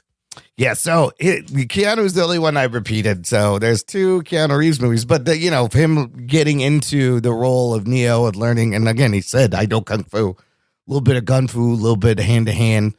And you see their inspirations from all the classic martial arts movies. So yeah, Matrix. Bellotti, that brings us to number 6. Enter the Dragon. Oh, you have Entered the Dragon at number 6. All right. First of all, no one is better at on-screen martial arts than Bruce Lee. I don't care. No one is as cool. Yeah. No one is as furious. He's got aura.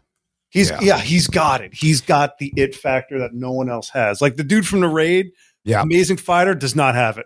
He's got his facial expression is just like it's not there, but he tells so much with so little. Bruce looked possessed in these scenes when he's just like, "Argh!" He's a machine. He's a killing machine. And the whole mirror fight scene in the mirrored room is fantastic. I mean, would I have liked him to like sort of get hit once or twice? Probably.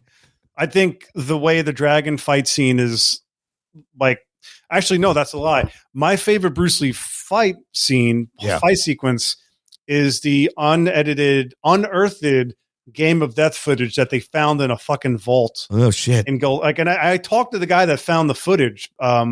Bay Logan, he's a kung fu guy and he's an author and filmmaker. And I said, you found that footage? He goes, yeah. Wow. And then they made a documentary called The Warrior's Journey where he fights Kareem Abdul-Jabbar. If that movie was completed, that'd be number 1 on my list, but it wasn't. So Enter the Dragon gets it because it's so iconic. Was this the last movie?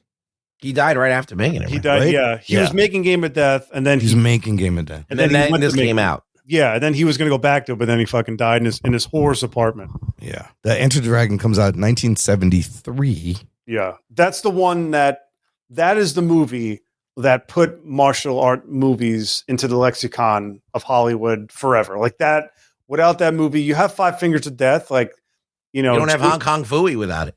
Yeah, you have nothing. Well, like you could see all the influence when you watch this that it had. Bolo Young also in this one. Bolo Young, John Saxon, Jim Kelly. It started the whole black exploitation kung fu film genre. I think it's probably the most influential on Hollywood martial arts. Hands down. Where are we? Number 6. I said. Rugs 6. Number 6 is going to be a controversial. Oh, I'm going to say it because some movies that you watch and you just forget them, they all kind of blend together. And especially with these, the Asian martial arts films, especially some of them being period pieces, they all kind of blend together to me. Yeah. And this one just stood out. And I've mentioned it before, but it is the Fight Club of martial arts films. It's True Legend. True Legend. Yes, True Legend. It's about this dude who his brother, his adopted brother, becomes jealous and turns up against him. He's got like some kind of dark magic or something, and attacks him, badly injures him, takes his son and kidnaps his son and fucks off to like he's going to corrupt his son and make him evil too. So this guy's now broken. His body's broken. He doesn't know what to do. And so all of a sudden this mysterious teacher appears and teaches him all the ways to like kick this guy's ass. And he learns to make his hands like really hard so he could rip bark off trees and shit. Whoa. But you find out that there is no master and he's been teaching himself. Whoa. All right. So it's like, it's got a cool concept that I remember. And the bad guy's like a demon. He's just like, he's like a sorcerer of sorts. Wait, who's in this movie? Oh, I don't know. Is this the one from 2010? Yeah. So this one directed by Yuen Wu-ping, and Michelle Yeoh is in it, and David Carradine. True Legend. Wenzu Zhao, I think maybe is the lead. I don't know these people. Let me look. I gotta look. It's a newer one. Yeah, I heard of it, but I never saw it. Gordon Liu's in it. Wow. Yeah, this is it. Yeah, like the bad guy, you see like he's got like the weird stuff on his body. Yeah. He's got scales. He's got dragon scales on his body. Whoa. Yeah, so this guy, Wenzu Zhao, was the one that replaced Jet Li in Once Upon a Time in China 4. Oh. He's also in a movie called Black Sheep Affair. Okay. Which is also a fantastic martial arts movie. And I highly recommend you guys check that out. Fantastic fight choreography. Oh my God, these are so many. I'm going to have all these in our show notes because there's a great. Yeah, these are great ones. that guy Vincent Zhao is his Americanized name. Okay, he's fantastic. Yeah, I really like this film because it just stood out. It just had that concept, the Fight Club concept. I ruined it for you now, but like, but it's a period piece, right? China, it's got like a little bit of mystical magic and makes the bad guy more threatening. Oh, this looks interesting. Okay, and so he becomes the legend, which is the king of beggars. That's like the folk hero that he becomes. So I have not heard about this one. Okay. My number 6 is Kill Bill. We already talked about it. Moving on. Bilotti. I mean, it's Kill Bill. Yeah. Bilotti, number 5. Another Sammo Hung movie called Eastern Condors. Have you guys heard of this Sammo movie? Hung? No. This is another movie that is all of a sudden getting like a retrospective. Like people are reassessing this movie. It's basically the Dirty Dozen, but with Kung Fu. Oh, nice. Except they go into Vietnam. Oh. And there's like, for some reason, the Chinese really liked the Vietnamese sniper from Full Metal Jacket, the female sniper. So there's like 3 versions of them, but they're good. They're not like, they're actually on the good guys team. Really? Yeah. And Sammo Hung plays like, the leader of this group, and Yun Bu's in it. They have to go and find this like underground bunker with these like ballistic missiles in Vietnam. And, Dick Wei is in it. Dick Wei is a ferocious on-screen martial arts fighter. Dick Wei? Yeah. Dick Wei. That's a great Chow's in it. Yun Bu. Yun Hua is in it. Yun Hua was the bad guy from Super Cop. He's also one of the 7 Little Fortunes. And he was Bruce Lee's stunt double in Enter the Dragon. He's the one that does that backflip to O'Hara. Ooh. Yeah, a little inside baseball there. But no, the choreography in this movie is amazing. The action sequences are amazing. The story's dark and serious. Sammo is fucking lean and mean in this movie. Cannot recommend this movie enough. This one from 1987. Sammo's best movies were better than Jackie's best movies, except for one. I need to watch more Sammo Hung movies. No, as a filmmaker, Condors, he's got it. Jackie's like, I want to get to the fight scenes, and Sammo's just like, no. That was really racist, by the way, what I just said. That's how Jackie talks. That's all right. We'll allow it. Yeah. He directed and starred in the movie. He can pull it off. You want to know one of my favorite Sammo Hung moments is? Yeah. Is he's in Killzone and he's fighting people with a fucking Pink Panther doll. What? Oh my God. Yeah, like he's coming back from a shopping spree. Yeah. And he's got like a Pink Panther, and then he gets into a fight, and then he's beaten. Is it like a soft plushy doll or like a vinyl doll? It's a big plushy doll. Killzone, is that with Donnie Yen? Yeah, Donnie Yen. That's SPL. That's on my honorable mention list. I love that movie, and he fights Sammo. He fights Sammo Hung twice in that movie. That's one of the greatest cinematic fight scenes ever. But I didn't put it on my list because it's like the movie's great. But it's just, there's better movies, No, but as I said, there's so many movies you could talk about. I know. This top 10 thing is bullshit because we're going to just mention movie like we're going to mention the big ones, the ones that like people like obviously know about. But there's so many that are there that we don't talk about enough. There's thousands of these movies. Well, look, we'll get to some honorable mentions. What's your number 5, Ruggs? Though, mine's Karate Kid. Oh, you got Karate Kid at 5. Nice. Okay, well, my number 5, I had to put the Tony Jaa movie, much to the chagrin of Bilotti, and it was Ong Bak. But both Ong Bak and The Protector are very memorable to me. Some similarities. Fucking the end of The Protector, where he's got to fight those guys one at a time in that ring with the wall. It's so fucking good. And I just think it's funny in both movies. He straps some shit onto his arms, like elephant bones or other long things. And that makes him invincible. Yeah. But like just him jumping through the barbed wire, the physicality he shows in these movies stuck with me. The fucking knees and elbows, the Muay Thai style. I'm glad someone. I love Tony Jaa, I'm glad someone had it on their list. He's so. I don't discredit anything you're saying. Yeah. I think it all needs to be celebrated. I wish he spoke better English because he would have had a good shot at getting bigger. Or he just has sort of personality. He has a movie that just came out on I think on Prime. Really? Yeah.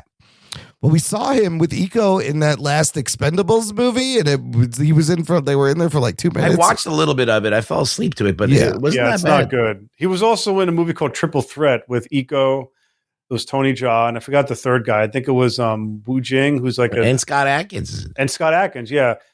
I had a lot of high hopes for it, and when I saw it, I was like, meh. It was all right. Yeah, it was all right. It's really those guys they need to do the movie like 4 years earlier. Oh yeah, it was Expendables 4. He's not Tony Jaa anymore. That's the problem. He's not. No, after he made Ong Bak 3, he had like a meltdown, ran into the woods, went into hiding, and he hasn't been the same ever since. Yeah. And the repeated cuts of showing the things at first was jarring, but then I kind of grew to love it because I feel like they were like, you did this thing one time. We captured it on 3 cameras. We're not going to waste it. Just fucking run it 3 times. Because parts of it, you're like, holy shit, I need to see that again. And then you don't have to rewind it. They just show it to you again. And then they show it to you again. That they do very well. It's weird in the sense of timing and like the time of the movie. It pauses and repeats. And but I was like, when you do something that's sick, just use all the film. Don't fucking waste anything. Just run it again. Belani, that brings us to your number 4.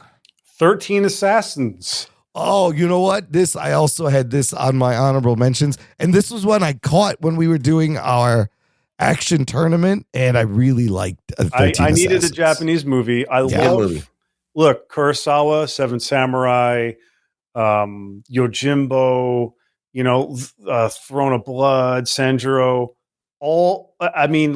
Talk about elevated art form. I mean, those movies are unrivaled, right? Yeah. But they just, in the action department, they don't do it for me as much as modern action choreography does. And 13 Assassins is made by one of my favorite filmmakers, Takashi Miike. He also made Blade of the Immortal, which is based on one of my favorite mangas of all time. That's not on this list because 13 Assassins is just a little bit better than that movie for me. Yeah. And it does all the things that Seven Samurai does. And it's double the amount of samurai. Yes. And it's double the brutality. And nothing will ever top that moment in a movie where they have all the guys trapped and the guy just pulls out the sword and says, kill them all. And then the whole end battle starts. And it's fucking amazing. And the haircuts. Let's not forget the haircuts. The samurai haircuts. That's what I'm going to look like very soon. Because that's where it's going. But no, Ruggs, 13 Assassins, any thoughts? I love that movie. It's great. It's fucking brutal. Yeah.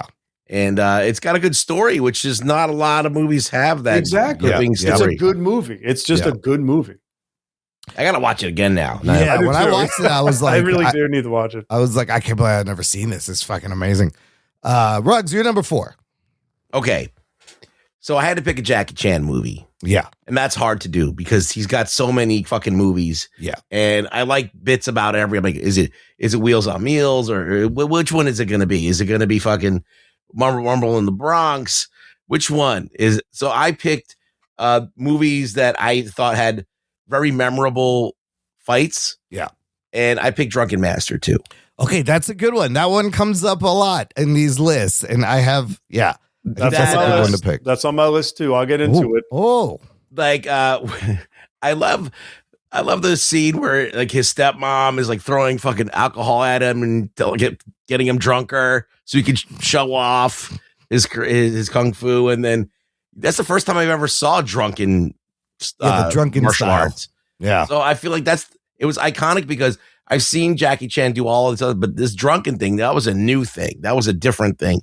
And then the battle at the tea house is fucking insane. The Axemen are coming up the fucking stairs and he's fighting with the bamboo and the guy throws fucking oil on him and he's oiled up. Do you remember when Jackie got the Lifetime Achievement Award from Quentin Tarantino at like the MTV Awards or some shit? I remember that was my first exposure to Jackie Chan, believe it or not. Like I knew who he was, but like they showed those clips and all I remember was the Axe Gang fight. And I'm like, what fucking movie was that? When he jumps off the balcony and he is in that pose, that's the most iconic fucking Wolverine pose you've ever seen. Incredible. Yeah. 1994, Drunken Master 2 better than the first one. Oh, by a landslide. It's not no contest. How many are those? How many Drunken Masters? They made a 3, but in this movie, I'll get into it when I get it on my list. Okay. But it was directed by Lau Kar-leung, who was like a Shaw Brothers legend, and his choreography is amazing. And him and Jackie having the ego, were butting heads. So Jackie wanted the ending to be like the new style of action choreography, and Lau Kar-leung was like, no, it has to be what we've established. And they were like, well, this isn't going to work, so one of us has to go. And of course, Jackie made the director go. Oh, so Jackie finished that movie, which is why the choreography at the end is so different. I mean, it's similar, but very, very different. It's got 2 director credits on here. Then Lau Kar-leung went and directed Drunken Master 3 on his own. He's like, fuck Jackie, I don't need him. Oh, shit. Yeah. And then they made like Dance of the Drunken Mantis, and they made so many derivative films after that. Didn't Iron Fist have that drunken dude? He had drunk style in the shitty Iron Fist show. Anyways, my number 4, it's been mentioned. I put The Raid. It's one of my favorite action movies, and as far as martial arts, it's the one that pops out to me the most, for all the reasons we have already discussed. It's a good movie. I was going between Raid and the second one. They're both really. Yeah, I know. But the Raid has more action in it, and the second one has more story. Technically, the second one's a better movie. The final battle in the second one, though, is so good. Oh, yeah. It's one of my favorite fight scenes, but the first one overall, for what it was fucking phenomenal. Yeah. Bilotti, we are to your number 3. So my number 3 stars the lead actor from True Legend, Vincent Zhao. Okay. It's a movie directed by Choi Hark. It's called The Blade. Have you guys ever seen it? No. Was that the one where it's like a umbrella blade? Yes, he fights a guy at the end he's bald, right? With the tattoos. Yeah, I seen that movie. Yeah, I saw that. It's a remake of the one on Swordsman, but with this. It's so hard to describe. Like I took my friend Toby to go see it at the Metrograph in the Lower East Side, and at the end he's like, "Dude, what the fuck did I just watch?" Like the frenetic energy of this movie. They were doing superhero shit in this movie before Marvel was even a fucking itching its daddy's pants. You know what I mean? Yeah. Like the choreography, it's like an anime. Like it's so hard to describe. Wow. You have to watch it, and he has the blade. Right, so he's a one-armed swordsman. Like his gang comes in, they cut off his arm. He finds a martial arts manual in like this like ruins of like his burned home, but only half the manual is intact. Oh no! So he finds his father's like old blade, and it's like broken, so it's like half the blade. Oh, and he ties it around his wrist with a chain, and he fucking throws that thing like a boomer. It's so hard to describe. Wow. 1995, another Choi Hark, you said. Yeah, written and directed by. And it's like spaghetti Western combined with the frenetic 90s action choreography. It's just, and I remember buying this movie on VHS in Chinatown and then seeing it in the theater. Fuck, man. I got to watch this shit again. This is so great. There's so many movies now I got to watch. We'll have a full list in the show notes for the listener, but I am also like very excited to watch these. The Blade. Okay. That is Bilotti's number 3. It's been a while since I've seen that. Oh, yeah. Revisit it, my friend. Yeah, I barely remember it, but when you said it, I was like, oh, shit. Ruggs, what's your number 3? My number 3 is Ip Man.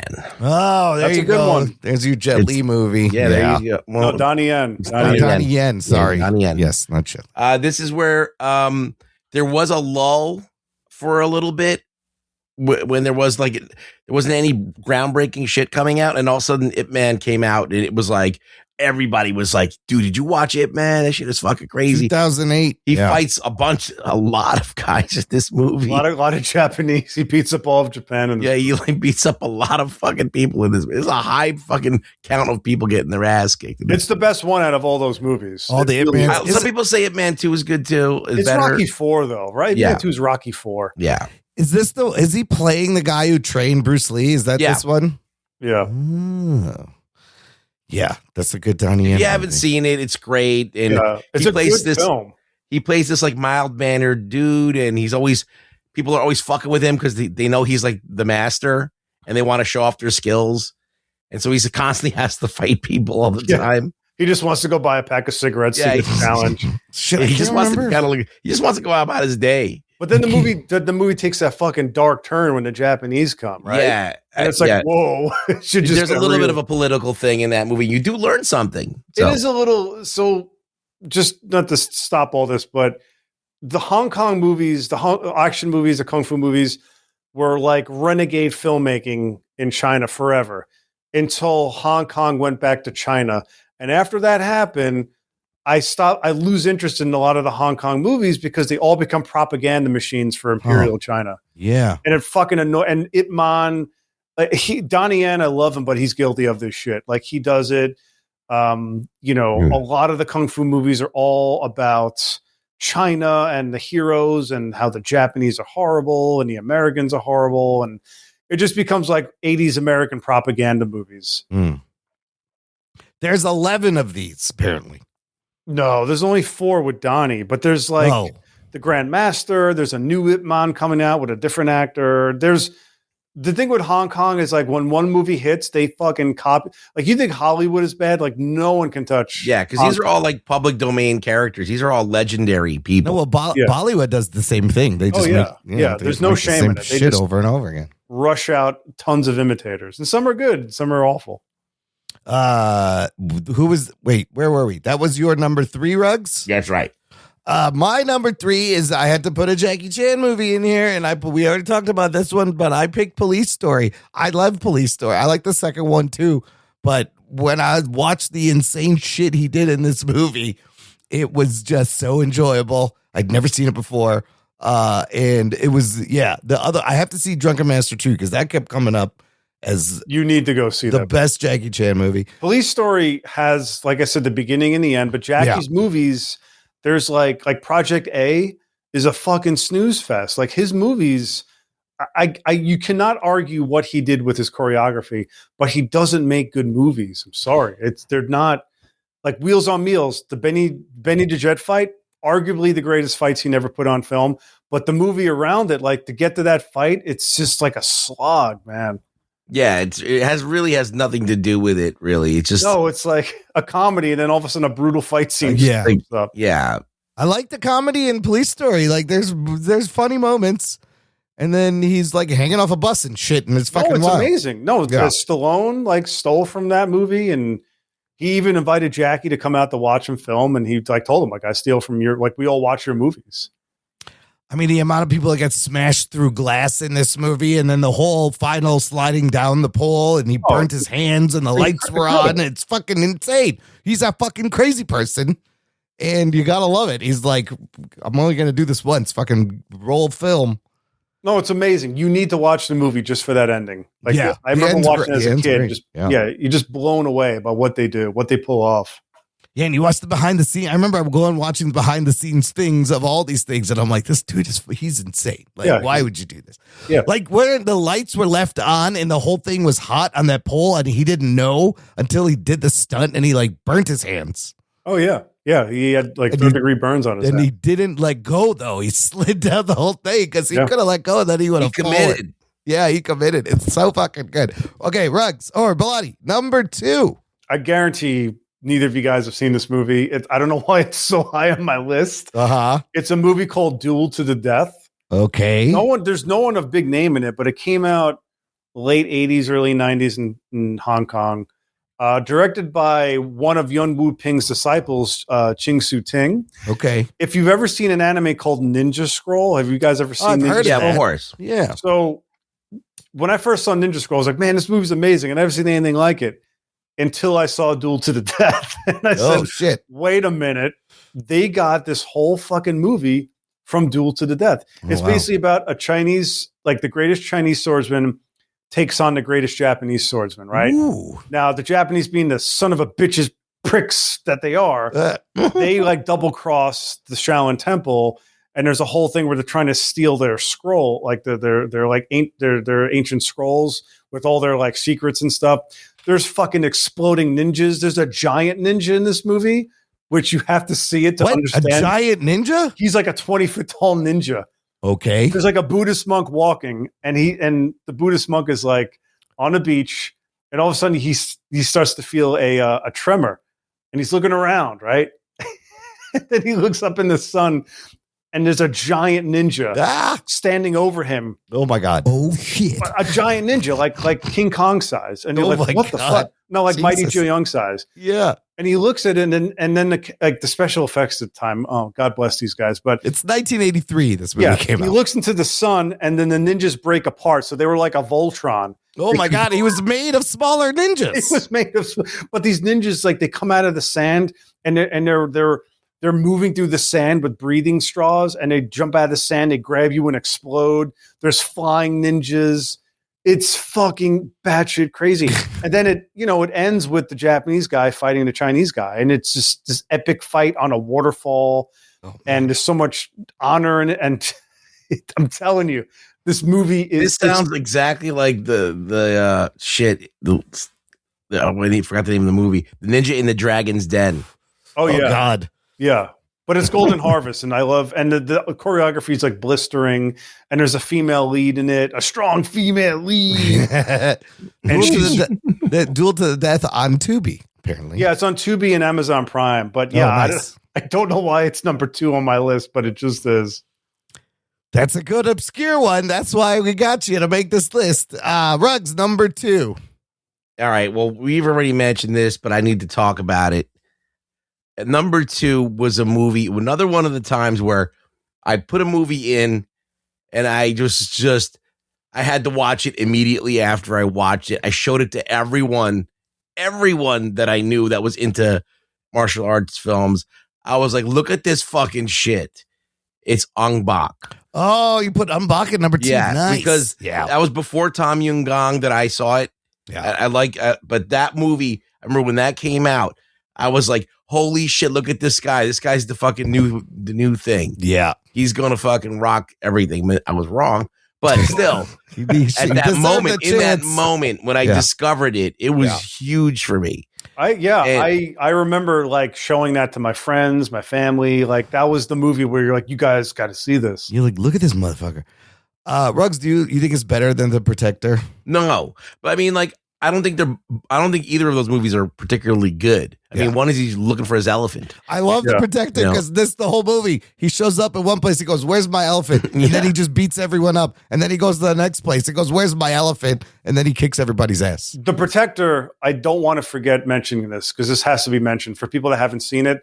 The fucking stairway fight scene in The Protector needs to be seen. One shot, right? It's an amazing scene. Following them up and down. You take both of those movies, Ong Bak and The Protector, you bookend them, you got you have levels of martial arts that you will never see again. No. One takes. Yeah, you watch this and you're like, why wasn't Tony Jaa a bigger fucking breakout hit? It's because he doesn't have the it factor. I mean, he's terrible. If you could just make a movie where he doesn't have to talk and he just looks fucking badass. Well, listen, he got this, and that's enough. Yeah. Like it made those two movies made an impact enough that anybody that you talk to about martial arts films knows who he is. Yeah. Right. So there you go. Ong Bak at number 2 for you. At number 2 for me, I had to put Crouching Tiger, Hidden Dragon because I remember when this came out.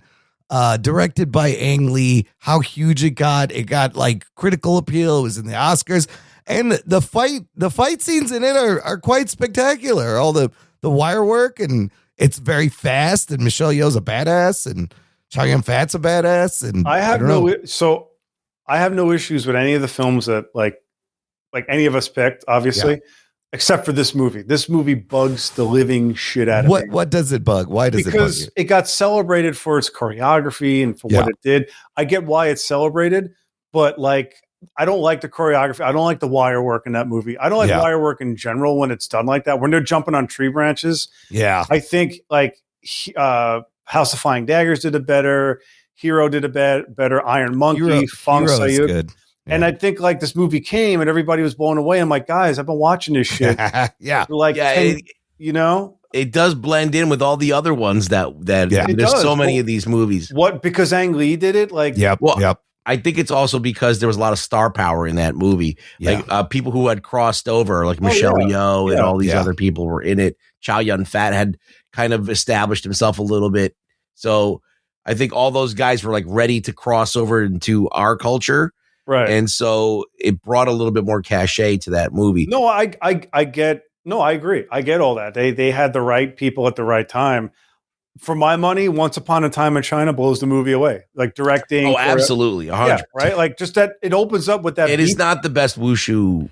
But this is it Ang is Lee not. bringing wushu to Hollywood, right? And making it. Is making it wuxia? mainstream. What is it? Is that how you say? Wuxia? Wuxia, yeah, wuxia, wushu. I mean, yeah. Yeah, I don't want to get it wrong. Okay. That brings us to number ones, everyone. Bilotti. What obscure movie do you have? It's not. It's actually Drunken Master 2. Oh, it's Jackie Chan takes the top spot. Nice. This movie, when I first saw it, I fucking bought the hard shell VHS, legit copy at this place in Chinatown. I found this place in Chinatown on I think it was Mott Street, but it was like you go up a few stairs and it was a whole video store. And I would just go like, I bought this Hong Kong action book and I would go there every Saturday and be like, can I get Mr. Vampire? Can I get Full Contact? And I remember buying Drunken Master 2 and just being floored. Like from beginning to end, this is a masterpiece. And it's Jackie's best movie. People can argue Super Cop is solid. Who Am I? Police Story 2. But Crime Story is good. But this movie, the fucking like we talked about, Rugg said, the axe fight, the fight underneath the train, the end fight scene. I mean, my God, where his hands get burned up. His hands get when he falls on the hot coal. I've just never seen anything like this movie. It's firing on all cylinders. Is it as beautifully directed as Once Upon a Time in China? No. But the choreography, but it's memorable. It stands out. It stands out. Yeah.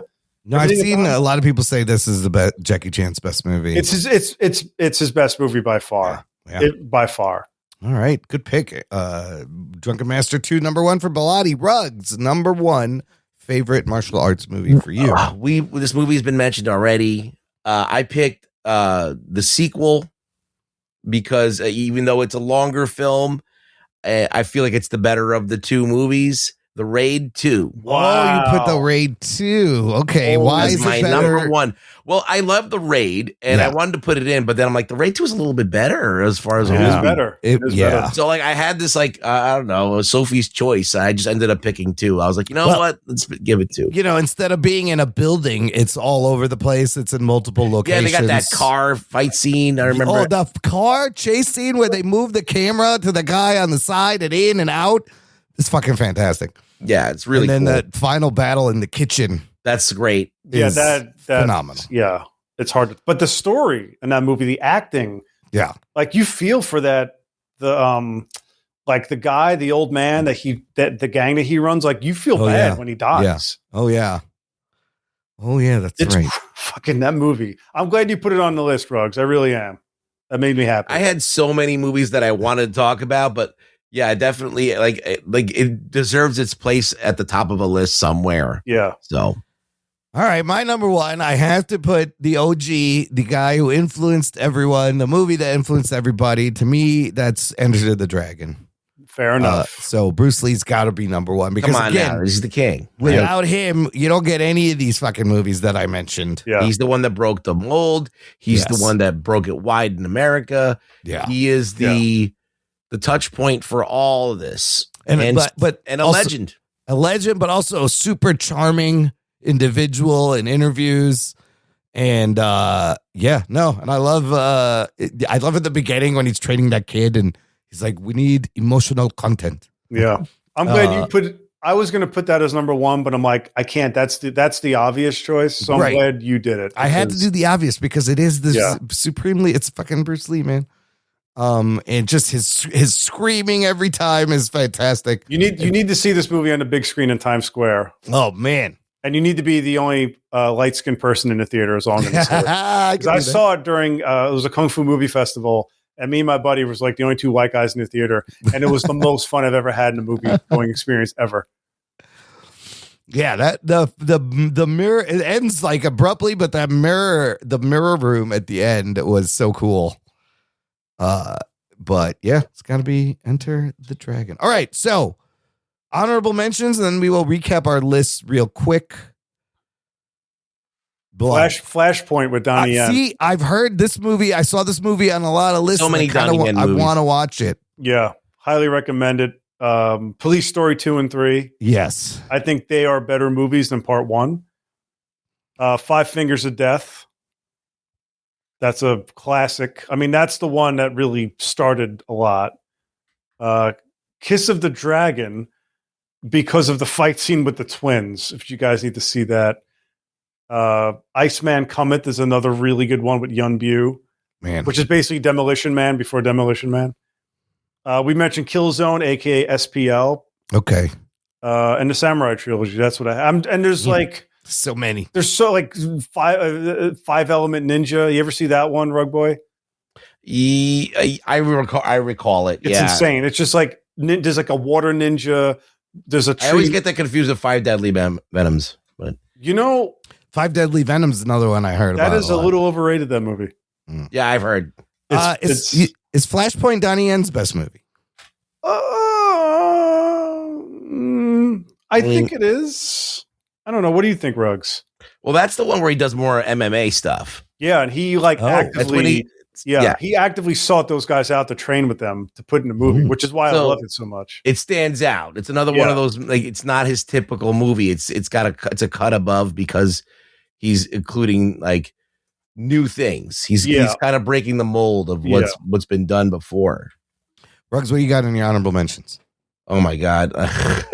It's longer than his top 10. All right. So I got, so I, of course, I have a movie that probably shouldn't be on this list, but I fucking love it. And I remember watching it like 1,000 times in college. It is Street Fighter with Sonny Chiba. Yes, Sonny Chiba's the worst karate you've ever going to see. He's the worst martial artist that you're going to see. He is not a good martial artist. That's the movie Clarence Worley went to see. But he rips the guy's balls off. Sonny Chiba. But you want to know what I love about this movie? Is that when he hits people, you see an X-ray of the fist hitting the skull. Yeah, when he rips off the guy's nuts. Yeah, he rips the guy's nuts off. It's like it's not a good. Just like the Karate Kid, like, has okay karate in it. Right. This has okay whatever that he's doing in there. I think it's karate as well. But it's Sonny Chiba. The music is great, and I just remember, like, he has to save his. He had to save this woman from the pimp, and he rips his balls off, and I love it.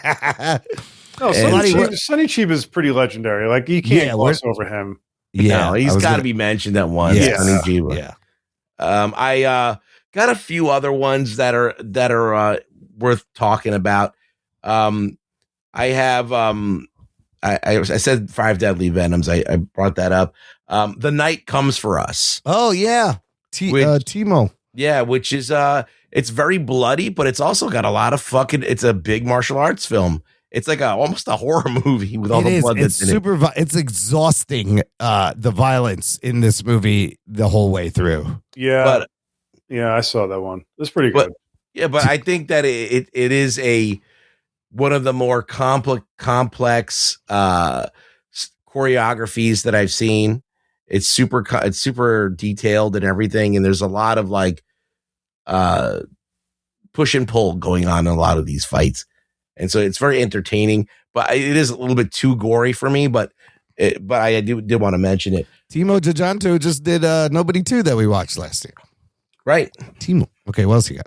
I have this movie that I just watched as an honorable mention, Life After Fighting. Oh, I did a review of it. Yes. It's the lowest of the low budget movies that I've ever seen. Oh, but it was actually fucking, it stood apart because it's an MMA movie.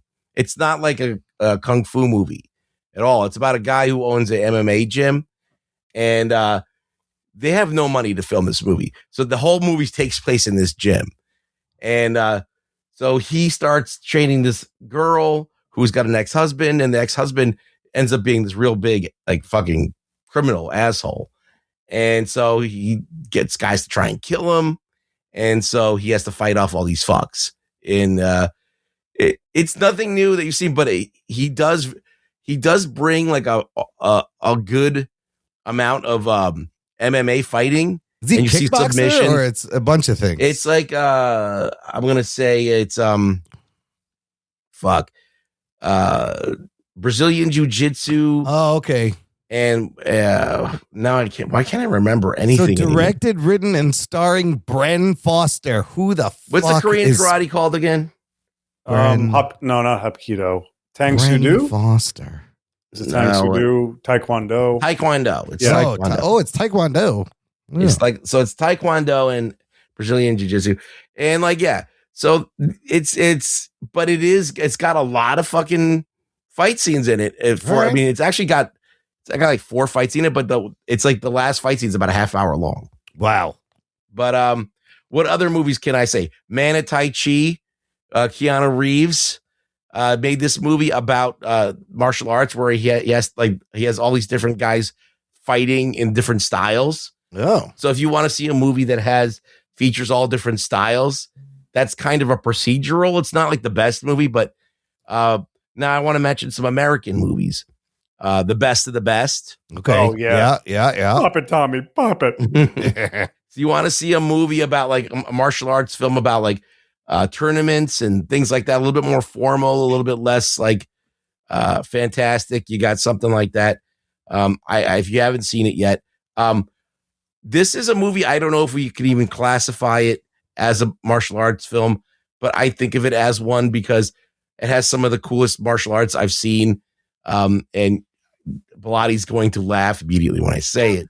I'm laughing already. It's The Transporter. Oh, you know what? Jason Statham. Statham's got the chops. He's got the moves. He can move. He needs to get out of his own way sometimes, but he can move. But when I saw that, I was like, oh, motherfucking guys, those kung fu. Yeah, no, I think that, Statham definitely is in the conversation. Yeah. No, he can what other movie? You ever see Shaolin Executioners? No. It's about like this guy who tries to fight. You know Pai Mei from Kill Bill 2? Oh, yeah. It's like where Pai Mei came from. And like a fighter goes, like they destroy the temples, of course, the Shaolin temple. And he goes to get his revenge on Pai Mei, and Pai Mei beats him. He goes home. He has a wife and kid. He trains more. He goes back. All right, honey, I'm going to go fight Pai Mei again.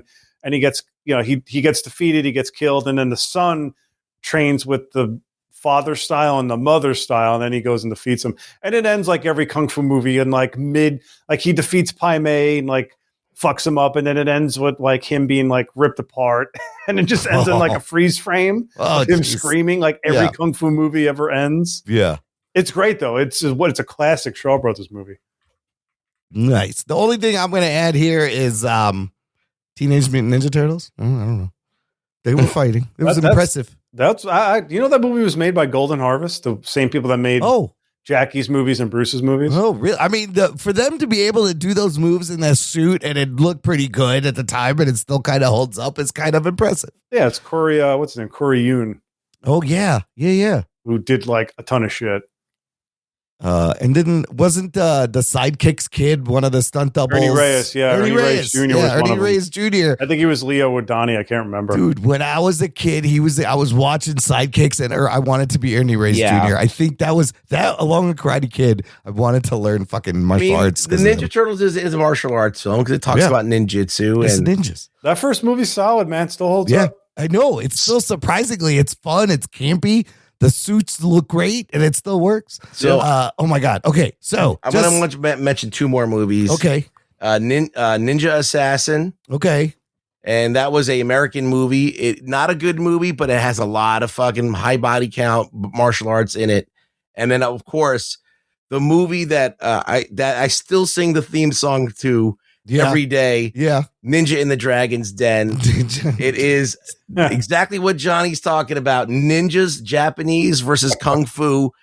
Those 2 styles, how they fight each other. And then there is a third bad guy antagonist that rises, and they defeat him with the power of titties. What? Right? Whoa. Yeah, they use boobs to distract him, and they take him down. And if you haven't seen this movie, everything that John talked about in that movie where he saw the giant ninja that breaks into 5 people and stuff like that. Yeah. All that wacky shit.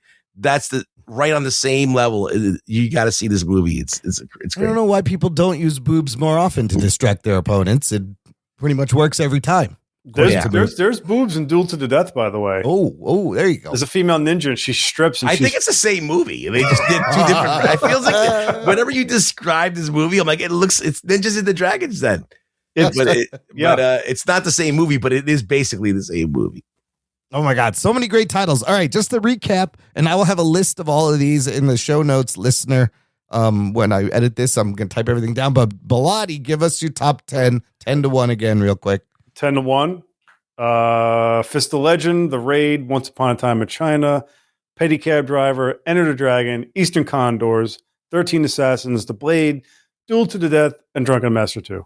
Oh, man. Solid list. Rugs.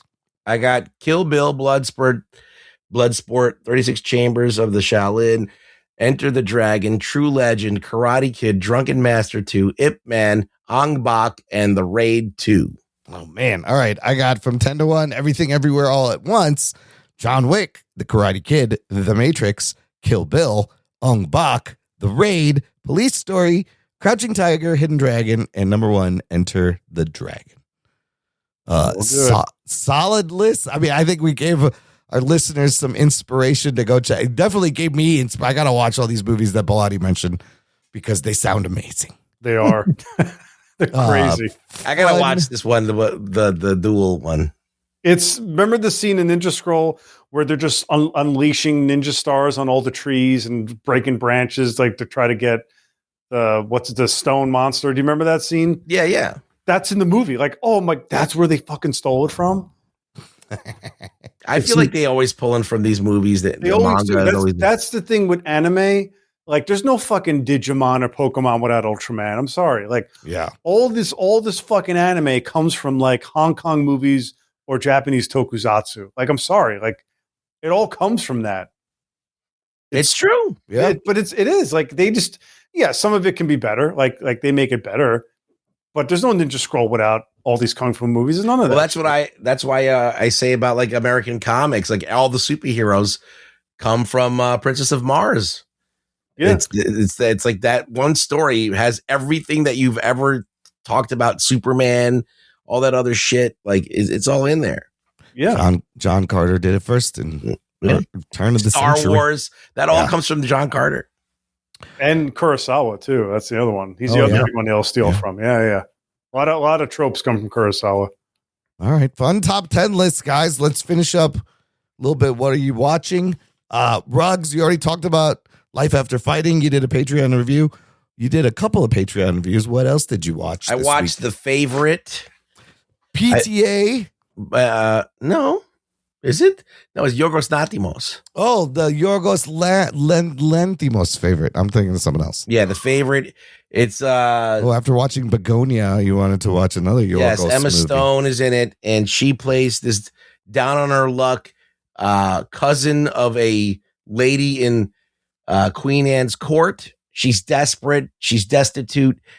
Even though she has the name and station, she has nothing to her name. So she goes and asks for a job at the palace, and she ends up being like a lowly I guess servant. Yeah, and she kind of weasels her way into opportunities and stuff, and she has this rivalry with her cousin who helped her get a job in the first place. A period piece. Olivia Colman, Rachel Weisz in this also. Yeah, is it weird? Does it get weird? It's a little steamy.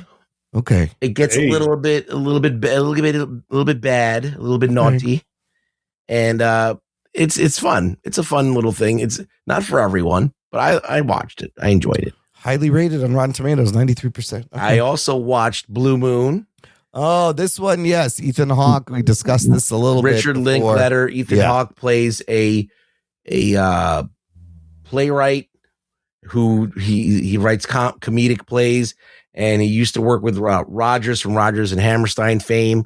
And this is on the eve that their big Oklahoma play is premiering, the first time that he's not worked with Rogers and he's gone down to a new partner, and he's jealous, and he leaves the play. He goes to the after party and just starts drinking and starts just rattling all this lore and stories and all these things. And he's obsessed with this young actress. He's obsessed with her. He's going to try and make his big move, and everything kind of collapses. So it's a kind of a downfall movie. And so it's all right, but They got some weird like makeup, and he just looks weird in this movie. He doesn't quite. I never quite believe that he's this guy, but he's acting his ass off. But like, I never quite believe it. How'd they make him look all short? He's very short. They do some Lord of the Rings shit in there. Oh, okay. And then my final film, the pièce de résistance. Yeah, it was time. I needed another injection of Frank Grillo. Oh my God. And so I was like, where can I find a Frank Grillo movie to watch? And I found Werewolves. Hulu. And this movie came out like last year or something. 2024, yes. And I never got around to watching it because I immediately, when I saw the trailer, I was like, this looks bad. This werewolf looks terrible. Yeah, this werewolf looks horrid. And it was. But I'm like, let me just watch it for the grill man. Let me just watch it for the grill master. The grill man? Hey, he's shirtless at one point. Okay. He's glistening. Yeah. He's an asshole. For some reason, he's a biologist. He's a the toughest biologist you've ever seen. Frank Grillo's playing a biologist. Yeah, they had the concept they had a concept and they just kind of like they needed it to set up the movie, but there's no rhyme or reason or explanation or resolution to the thing. So basically, for no apparent reason, there was a supermoon. And for no apparent reason, people just started, whoever was under the supermoon turned into a werewolf. Oh, so there's a bunch of werewolves. So if you look up at the moon, you turn into a werewolf. Now, everybody that it happened, that was happened to be inside and safe, did not turn into a werewolf. But some people got killed because the werewolves found their way inside and whatever. So the next year, like half the population is gone. And they have to like do like the purge where like they board up their houses the day before the supermoon and they lock themselves in and they don't want the werewolves to get them. And they tell curfew, everybody stays in at night. Yeah. And so Frank Grillo is the biologist and Katrina Law, they're both like biologists. They're going to try and find a cure for this, but it goes awry. And then they're out there fighting for their lives. So there's a biologist that can fight and shoot guns, apparently. Yeah, he can really shoot guns. Interesting. And he could be all sweaty and create like a A-team type traps and things. Sexiest biologist I've ever seen. Yeah. Sign me up. But the thing about this that makes it kind of weird is like, so Frank Grillo is not the tallest dude. He's like he's like Stallone height. Yeah, how tall is he? And they hired the person to play like the opposite lead of him is this like 6 foot tall woman that towers over him. Oh no. Frank Grillo is 5'10", by the way. Yeah, he's not. He's like 5'8". Maybe 5'8". Katrina Law is 5'8", and she was standing next to him, and they're the same height. So, fuck it. They had to put that dude on some Apple boxes or something. It's the grill man. You got to have the grill man. You got to use the Tom Cruise technique. Yeah. It's a terrible movie. Don't watch. I watch it because I have to, because I need Frank Grillo in my life. But you need every so often. You need Frank Grillo. Yeah, I need to remember what a real man looks like. Bloody, you watch anything else other than martial arts movies this week that you want to mention? I mean, the only new thing I watched was Last Samurai Standing. Okay, I see. I like that. I gave up on that show. I'm only one episode in, but like. Okay. I was trying to figure out, like, I couldn't find it for some reason. I need to do a deep dive. Like, the novel it's based on, did it come out before Squid Game? Because it's kind of like it's Shogun meets Squid Game. It's a lot like Squid Game, and I'm like, this is cool. I love Shoguns. I love the choreography, but it's a lot like Squid Game on the same network on the same year that Squid Game was released. Yeah, and I'm like, what? Why? Did you watch the whole thing, Emerald? I watched the whole thing. Does it, without spoiling it, I mean, does it get better? There are some impressive fight scenes and camera work, some one takes where the camera is flying like through bookshelves and through people's legs and everything. The choreography is pretty good. So I was impressed by how they shot some of these fight scenes. They don't get anywhere near the end of the race by the end of the season. So it's kind of good, left you hanging a little bit. But I don't know. I like that he had to, he's got to protect the girl and he meets a couple other people along the way. It's a little slow, but when the fight scenes kick in, it's fucking, those parts are cool. Yeah, I had a feeling it was like a fight scene sort of showcase, but yeah. It's just a lot like Squid Game. It's a lot like Squid Game. I couldn't differentiate. It was like when we were talking about Marty Supreme. It's like, this is like good time. I can't not see it now. Yeah, you just got to grab their name tags and get points and make it through the gates. Yeah. But the end has a couple of really impressive fucking crazy fight brawls where this camera's flying around. I was like, holy shit, that's kind of cool. Yeah, I've seen snippets. It does look very impressive. Yeah. I've just been watching a lot of TV. Rugs, you caught up on Fallout Season 2 so far? No, I think I have one more episode. Okay, there's 4 out. We're like halfway through I the saw season. Kumail die. I shed a tear for you. Yeah, so spoilers. I'm just going to say I was a little miffed that they introduced Kumail and Macaulay and then they just fucking killed them. Like in the same episode. I was like, you motherfuckers. It's good, but like there's so many characters and all these plot lines and I don't know where it's kind of going. Yeah. You got to check in with all these people and sometimes a whole episode goes, you don't even go to the people in the vault, Reggie and all those people he unfrosted or whatever. So I'm not sure what there's a lot going on. There is. She's looking for her dad. Does she want to kill him? The ghoul is looking for his family, but aren't they going to be dead? I mean, he's 200 years old. I don't know what he wants. But the world building is fun and it looks great. The other thing I was excited came back, The Pit season 2. And like I just mentioned, season 1 won the Golden Globe. This fucking show is so good. It is the best medical drama that's out there. It's ever been made. I just heard something about that show that it's, you know how like streaming and Netflix are trying to break how things are done. Like we talked about this. Yeah. Apparently The Pit is taking things back to how things used to be fucking Yes. filmed. Yes, in 2 ways. First of all, their season is 15 episodes. It's not a return to your full 22, 24 episodes like the networks have, which arguably may have been too many, but it's not your fucking shitty 6, 8, 10 episodes. 15 episodes, hour by hour, kind of like 24, all one day in this ER. And then the second thing is they're going to give us a season every year. The first season ended about a year ago, and we just had to wait a year for the second season, like how television used to be, you fucks. But it is easily the most realistic medical drama. Imagine like ER, right? But you can swear and you can show everything explicitly. Like in the first season, you know how they show like birthing scenes in the hospital, a pregnant woman? They do all the regular stuff, but then what you don't expect is to get a full shot of the baby coming out of the vagine during a birthing scene. I was like, nice. Oh shit! I didn't Do think they I have was like gonna. the shit coming out of the ass too. It's all I don't know, but pushing. they're it's so realistic. There are parts of this show that I can't. It's so I have to cover up the fucking screen because it's so fucking gory and gross, but realistic, solid acting, great story. If you like medical television, you got to watch The Pit. It's so fucking good. And then my guilty pleasure also came back for a second season, which is The Beast Games on Amazon Prime. This show is trash, but it's so much fun. The first 3 episodes came out at once, and it's like every week. And so Beast Games is good, or is it just terrible? I like Beast Games. It's similar. If you like Squid Game, The Challenge, it's very similar.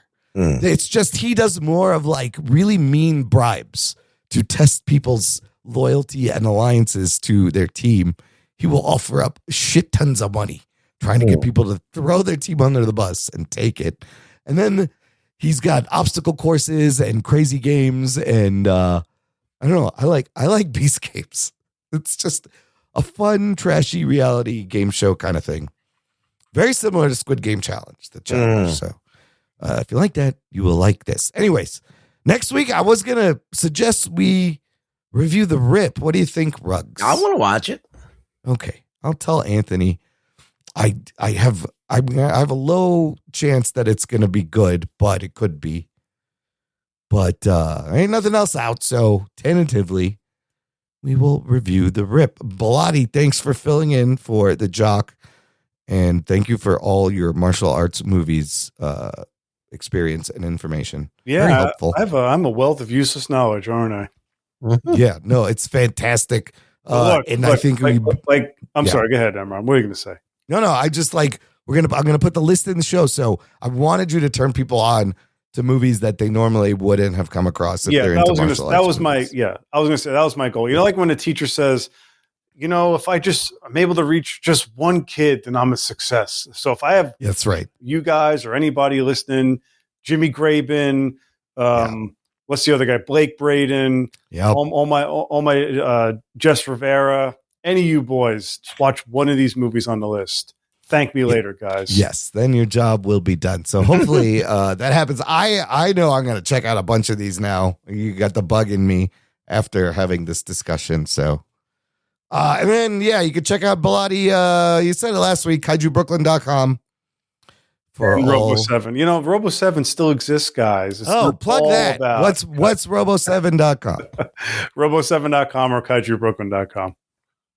Yeah, you want to buy some fun prints and support Bilotti's. I got a major announcement coming soon. Oh shit! All right, follow him. Sign up for that. Rugs, where can the listener find you online? Oh, Rug Boy Show on X. Always there, doing stuff. I'm doing nothing. I'm just reading and other people's posts and not commenting anymore. Yeah, you just gotta scroll past all the porn right now, dude. It's because everything is a quagmire. Like every single thing, it's like you. And not only that, but people are watching what you post, and like it's like it used to be fun when no one cared and you could just say whatever you wanted to and it was fun, but now you can't. Like, it's just porn and people going, "Hey, Grok, is this you?" Can you take this girl who's completely dressed and put her in a bikini? But a lot of it is the girls going, "Put me in a bikini," or stuff like those. Posts are crazy. I want to put me in a bikini. Now they got the thing with the 4 stacked photos to connect the photo. If you tap the post, you seen that shit? That's everywhere now, too. Yeah, it's just a bad place, but I like to go there. And just to wrap up last week's thing, there was no secret episode of Stranger Things. Y'all were fucking idiots. Morons. I didn't believe it for a second. No, I did. I knew it was going to be bullshit, but the fucking buzz on that was wild. There is that new documentary that came out today, and I hear there's some interesting tidbits in there. Like they didn't have a script when they started shooting season 5, even though it was 3 years. Before fucking seasons, you can't come up with a script in 3 years. Anyways, I'm looking forward to watching that. Should have some interesting stuff. In the meantime, listener, check out our website, jockandnerd.com, for all the ways to support us. The list of our top 10 favorite martial arts movies, if you want to check out some new ones, and how to get in touch. Thank you for listening to the Jock and Nerd Podcast. My name is Imran. My name is Rug Boy. He's the Rug Boy. And he's the nerd. We'll peep you next time. I got it. I offer you a chance to be a cop, and you blew it. You play with your balls a lot. I do. My balls was hot. My balls was hot. Some motherfuckers always trying to ice skate uphill. Jock and Nerd.